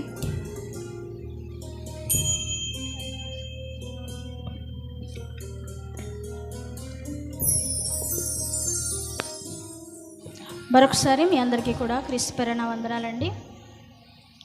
అయితే దేవుడు మాకు ఇచ్చినటువంటి బాధ్యతలు మా సంఘం ద్వారా చేసేటువంటి కార్యక్రమాలు ఏవైతే ఉన్నాయో అవి ఎర్లీ మార్నింగ్ ప్రేయర్ టీమ్. ఆ ప్రేయర్ టీంలో అందరూ కూడా మా సండే స్కూల్ పిల్లలందరూ కూడా ప్రేయర్ చేస్తారండి. 5 గంటలకి మేము లేస్తాము. కాన్ఫరెన్స్ కాల్లో మేము అందరం కూడా కాల్ కనెక్ట్ చేసుకుని మరి పిల్లల ద్వారా పిల్లలు దేవుల్లో చిన్ననాటి నుంచి కూడా మరి దేవుల్లో ఎదగాలని మేము పడుతున్నటువంటి ఆ తాపత్రయంలో మరి తల్లిదండ్రులు ఎంతో సపోర్ట్గా ఉండి ఈ యొక్క ప్రేయర్ టీమ్ అనే దానిని రన్ చేస్తూ ఉన్నామండి. దీని ద్వారా ఎవరైతే బలహీనులు ఉన్నారో, ఎవరైతే దీనస్థితిలో ఉన్నారో, దారిద్ర్యతలో ఉన్నారో వాళ్ళకి మేము హెల్ప్ చేయడం కూడా జరుగుతూ ఉందండి మా ఎర్లీ మార్నింగ్ ప్రేయర్ టీం ద్వారా. అంటే మేము నెలకి ఎంత అని వేసుకుని మా ద్వారా ఆ కుటుంబానికి సహాయాన్ని అందిస్తూ ఉంటాం. మళ్ళీ మధ్యాహ్నం పిల్లలు వెళ్ళిపోయిన తర్వాత తల్లులు ఖాళీగా ఉండకూడదని షాలోం ప్రేయర్ టీం, మా మందిరం పేరు షాలోం ప్రేయర్ టీం, అదే షాలోం ప్రార్థనా మందిరం. మేము ప్రేయర్ టీం పెట్టుకుని అట్టి సహవాసాన్ని కూడా మేము నడిపిస్తూ ఉన్నామండి. స్త్రీలందరము కూడా కలుసుకొని ఆ యొక్క కాన్ఫరెన్స్ కాల్లో ఇది కరోనా టైంలో మేము స్టార్ట్ చేసామండి. ఆ కరోనా టైంలో మాకు దేవునితో ఎక్కువ బంధాన్ని కలిగి ఉండాలని, అప్పుడు మనకి దేవునితో బంధం అనేది దూరం అయిపోయింది కదండి. ఆ టైంలో ఇంకా బంధాన్ని పెంచుకోవాలి అని ఈ యొక్క ఫోన్ కాల్స్ ద్వారా మేము అందరము కూడా ప్రార్థన సహవాసంలో కలుసుకుని ఒక్కొక్క టాపిక్ మీద మేము ప్రేయర్ చేస్తూ ఉంటాము. చాలా ప్రతిఫలాన్ని అయితే మేము చూసామండి అలా ప్రార్థన చేసిన తర్వాత. ఆ తర్వాత దాని ద్వారా కూడా మేము కొంత అమౌంట్ కలెక్ట్ చేసి మళ్ళీ ఎవరైతే దీనస్థితిలో ఉన్నారో వాళ్ళకి హెల్ప్ చేస్తూ ఉంటాము. అలా మధ్యాహ్నం మళ్ళీ స్త్రీలకు ఎగ్జామ్ పెట్టడం ఇలా చేస్తూ ఉండేవాళ్ళము. ఇప్పటి వరకు కూడా యెహోషువ గ్రంథం వరకు, న్యాయాధిపతులు, రూతు, ఫస్ట్ సమూయేలు వరకు కూడా ఎగ్జామ్ పెట్టడం అనేది జరిగిందండి. రోజుకో పుస్తకం మీద పెడతా ఉంటాము. ఎందుకంటే స్త్రీలు బైబిల్ చదవట్లేదు, బైబిల్ చదివితేనే కదా మనకి జ్ఞానం అనేది వస్తుంది అని ఇప్పటి వరకు కూడా మొదటి సమూయేలు వరకు కూడా రోజుకో అధ్యాయం పెట్టడం జరిగింది. అలా మా సంఘంలో ఉన్నటువంటి ఇలా పెడుతూ ఉన్నటువంటి క్రమంలో మా సంఘంలో ఉన్నటువంటి ఒక యవనస్తుడు నల్లి రమేష్ గారు అయితే ఆలోచించినటువంటి ఆలోచన ఏంటంటే కొత్త నిబంధన మీద ఎగ్జామ్ పెట్టాలి అనేటువంటి ఆలోచన వచ్చిందనమాట. కాంపిటేటివ్ ఎగ్జామ్ నేను పెట్టేది ఏంటి అని అంటే ఒక రోజుకో అధ్యాయం చదివితే దాని మీద పెట్టేస్తూ ఉంటాము, మార్క్స్ వేసేస్తూ ఉంటాం. కానీ ఇది కాంపిటేటివ్ ఎగ్జామ్ పెట్టాలి అని బైబిల్ మెసేజ్ గ్రూప్ అని మేము ఒక గ్రూప్ని క్రియేట్ చేసి మరి సునీల్ అన్నయ్య, నేను, మన మధ్య ఉన్నటువంటి మాకు సంఘ కాపరి గారికి సహకారిగా ఉన్నటువంటి సునీల్ అన్నయ్య, ఇంకా నేను, రమేష్ గారు కలిసి మరి ఎగ్జామ్ పెట్టడం జరిగిందండి బైబిల్ మెసేజ్ గ్రూప్ నుంచి. మరి ఇక్కడికి వచ్చినటువంటి సహోదరిమణులు చాలామంది గిఫ్ట్స్ ఇవ్వాలి అని చెప్పేసి కొంచెం సర్టిఫికెట్లు మెమోంటీస్ ఇవ్వాలని మేము ఎంతగానో మరి సంతోషపడతా ఉన్నామండి. కాబట్టి ఒక కార్యక్రమంలో మీరు కూడా సంతోషపడాలని మేము ప్రేమపూర్వకంగా కోరుకుంటా ఉన్నాము. అయితే దేవుడు బైబిల్లో రాయించినటువంటి మాట మళ్ళీ ప్రసంగం స్టార్ట్ చేశాను అనుకోకండి. యెషయా గ్రంథము 34:16 ప్రకారంగా యెహోవా గ్రంథమును పరిశీలించి చదువుకొనుడి. మనం పరిశీలించి చదువుతామా అంటే చదవం. అలా చదవట్లేదు కనుకనే ఈ ఎగ్జామ్ పెట్టడం అనేది జరిగిందండి. ఎగ్జామ్ పెడితే ఏం చేస్తాం చెప్పండి? ఏది ఎక్కడుందని ఆ 10 వెండి నాణ్యాల్లో ఒక నాణ్యం పోతే ఏం చేసిందంట? స్త్రీ వెతికేసిందంట. అదే గుర్తొచ్చింది నాకు. ఆ ఒక్క వెండి నాణ్యం కోసం ఎలా అయితే వెతికిందో ఇక్కడ కూడా ఆ ఒక్క ఆన్సర్ కోసం ఇక్కడ చాలామంది కూడా తలలూపుతున్నారు రాసిన వారు. ఆ ఒక్క వచనం కోసం ఎంత పాకులు పడ్డారంటే చాలా కష్టపడి రాశారండి చాలామంది కూడా. అందరినీ అప్రిషియేట్ చేయాలి, కంపల్సరీగా అందరినీ సంతోషపరచాలి అనే మరి ఈ యొక్క కవిత ఉందండి. కాబట్టి ప్రతి ఒక్కరు కూడా బైబిల్లో ఉన్నటువంటి బెరయా సంఘం ఏదైతే ఉందో చదివేసి వదిలేసే వరకు కాకుండా అలా ఉన్నాయో లేదో అందరి సంఘాలు ఉండాలి అని మిమ్మల్ని అందరూ కూడా హెచ్చరిస్తూ మరి ఇప్పుడు ఈ యొక్క బైబిల్ క్విజ్ ద్వారా జరిగినటువంటి ఎగ్జామ్ ఏదైతే ఉందో మరి పేర్లు పిలవడం జరుగుతుందండి. మరి త్వరగా వచ్చి అందరూ కూడా మీకు మేము ఏదైతే సిద్ధపరిచామో గిఫ్ట్ని తీసుకోవాల్సిందిగా తెలియపరుస్తూ ఉన్నాను. గిఫ్ట్స్ ఇవ్వడానికి ఫస్ట్ అయితే ఒక్కొక్కరు ఇక్కడ స్టేజ్ని అలంకరించినటువంటి దైవజనురాలు ఎవరైతే ఉన్నారో వాళ్ళు ఒక్కొక్కరుగా ఈ యొక్క గిఫ్ట్స్ వారి ద్వారా ఇవ్వాలని అనుకుంటా ఉన్నామండి. ఇంకా మా యొక్క సంఘ స్త్రీలను మేమైతే అప్రిషియేట్ చేయలేదండి, క్షమించండి. ఈ యొక్క మా స్త్రీల కూడిక ఇంత అభివృద్ధి చెందడానికి గల కారణం మా సంఘ స్త్రీలు ఎవరైతే ఉన్నారో మరి పేరు చెప్తే ఒకరిని మిస్ చేస్తే బాధపడతారేమో. మెయిన్గా మాకు ఎవరుంటారు అని అంటే ఇక్కడ గల్ఫ్ కంట్రీ వెళ్ళకోకుండా మాకు ఎడ్ల లక్ష్మీకాంతం గారు ఉంటారండి, పార్వతి గారు ఉన్నారు, ఎడ్ల పార్వతి గారు, ఇంకా మన మధ్యలో ఉన్నటువంటి రూతమ్మ గారు, తాడి మార్తమ్మ గారు. మెయిన్గా వీళ్ళ నలుగురు కూడా ఎట్టి పరిస్థితుల్లో స్త్రీల కొడుకు మానకోకుండా ఎంత ఈ కార్యక్రమం ఈరోజు ఇలా జరుగుతుంది అంటే కారణం వాళ్ళేనండి. వాళ్ళు వేసినటువంటి పునాదే. ఆ పునాది మీదే మేము ఇలా ఈరోజు కట్టబడుతూ వచ్చాము. ఈరోజు ఇంత కార్యక్రమం చేయాలంటే అమౌంట్ కూడా మాకు ఆర్థికంగా కూడా ఉండాలి కదండి. ఆ విషయంలో కూడా వాళ్ళు ఆ యొక్క గిఫ్ట్స్ ఇచ్చుకోవడం మానేశారండి. స్త్రీలు ఎవరైతే ఉన్నారో సంవత్సరం గిఫ్ట్స్ ఇచ్చుకుంటారు కదమ్మా మీరు మీ యొక్క సంఘాల్లో, అలా వాళ్ళు గిఫ్ట్స్ ఇచ్చుకుంటాం మానేసి ఆ ధనాన్ని కూడబెట్టి మరి ఎన్నో సహాయాలు ఆ యొక్క స్త్రీల కూడిక ద్వారా కూడా ఎన్నో సహాయాలు చేశారండి. ఎంతోమంది బేదలను ఆదుకుంటా ఉన్నారు. దినస్థితిలో ప్రతి ఒక్కరిని కూడా ఓదార్చారండి. దేవుడు మనకి ఇచ్చినటువంటి ఆ భక్తి ఏదైతే ఉందో ఆ భక్తిని కనపరిచారండి. కాబట్టి వాళ్ళని మేము వాళ్ళకి చాలా అప్రిషియేట్ చేస్తూ ఉన్నామండి. చాలా ధన్యవాదాలు వాళ్ళకి. ఇటు రీతిగా మమ్మల్ని దేవుల్లో ఇలా నిలబెట్టినందుకు, ఇటు కార్యక్రమం చేయడానికి మీరు చేసినటువంటి ఈ యొక్క సాహసాన్ని బట్టి మేము ఎంతగానో సంతోషిస్తూ ఉన్నాము. దేవుడు కూడా మిమ్మల్ని అంతే ఆశీర్వదిస్తాడని మేము నమ్ముతూ ఉన్నామండి. కాబట్టి ఇప్పుడు the Bible quiz on the New Testament 15 November to 15 December 2024 conducted by Bible message group directors blessed with S Emmanuel గారు. ఓకేనండి. First prize goes to Mrs Tadi Abhinetri Sunil. ఈ గిఫ్ట్ ఇవ్వాల్సిందిగా మన మధ్య ఉన్నటువంటి ప్రభావతి గారు.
సంతోషపరుస్తారని తెలియపరుస్తూ ఉన్నాను. ఇంకా రెండవదిగా second prize goes to sister తాడి Srilakshmi.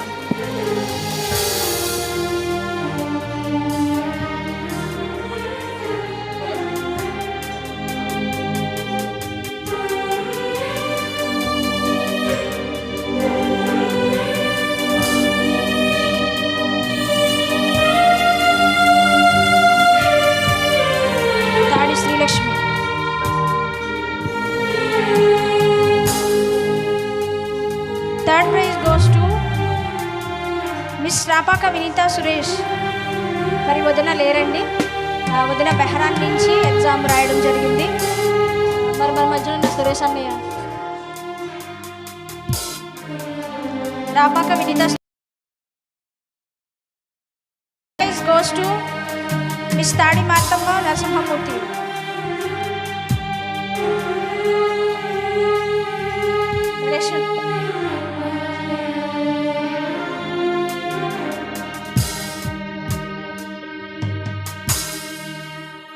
Next again third prize goes to Miss Tadi Marthamma Narasimhamurthy.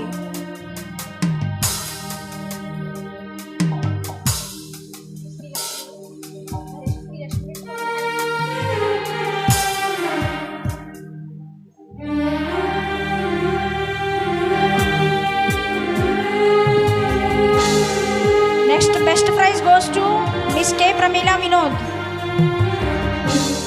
మరి ఈ అమ్మాయి కూడా బొంబాయి ప్రాంతంలో ఉందండి, బొంబాయి ప్రాంతం నుంచి రాయడం జరిగింది ఎగ్జాము.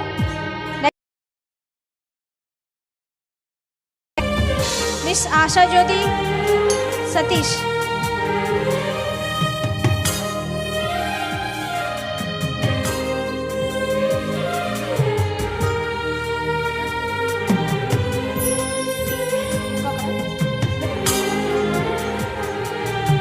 నెక్స్ట్ ప్రైజ్ ఇవ్వాల్సిందిగా విజయలక్ష్మి ఆంటీ. మీరు వెళ్ళి కూర్చోండి.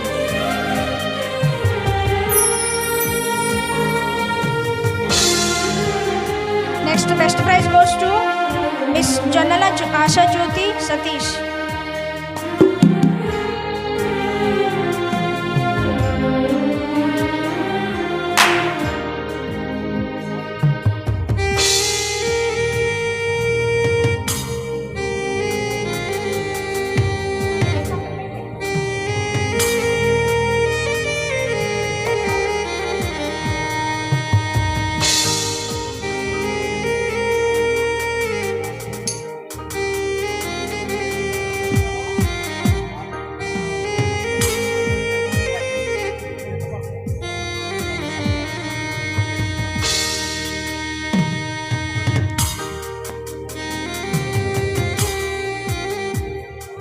Next participant in the Bible quiz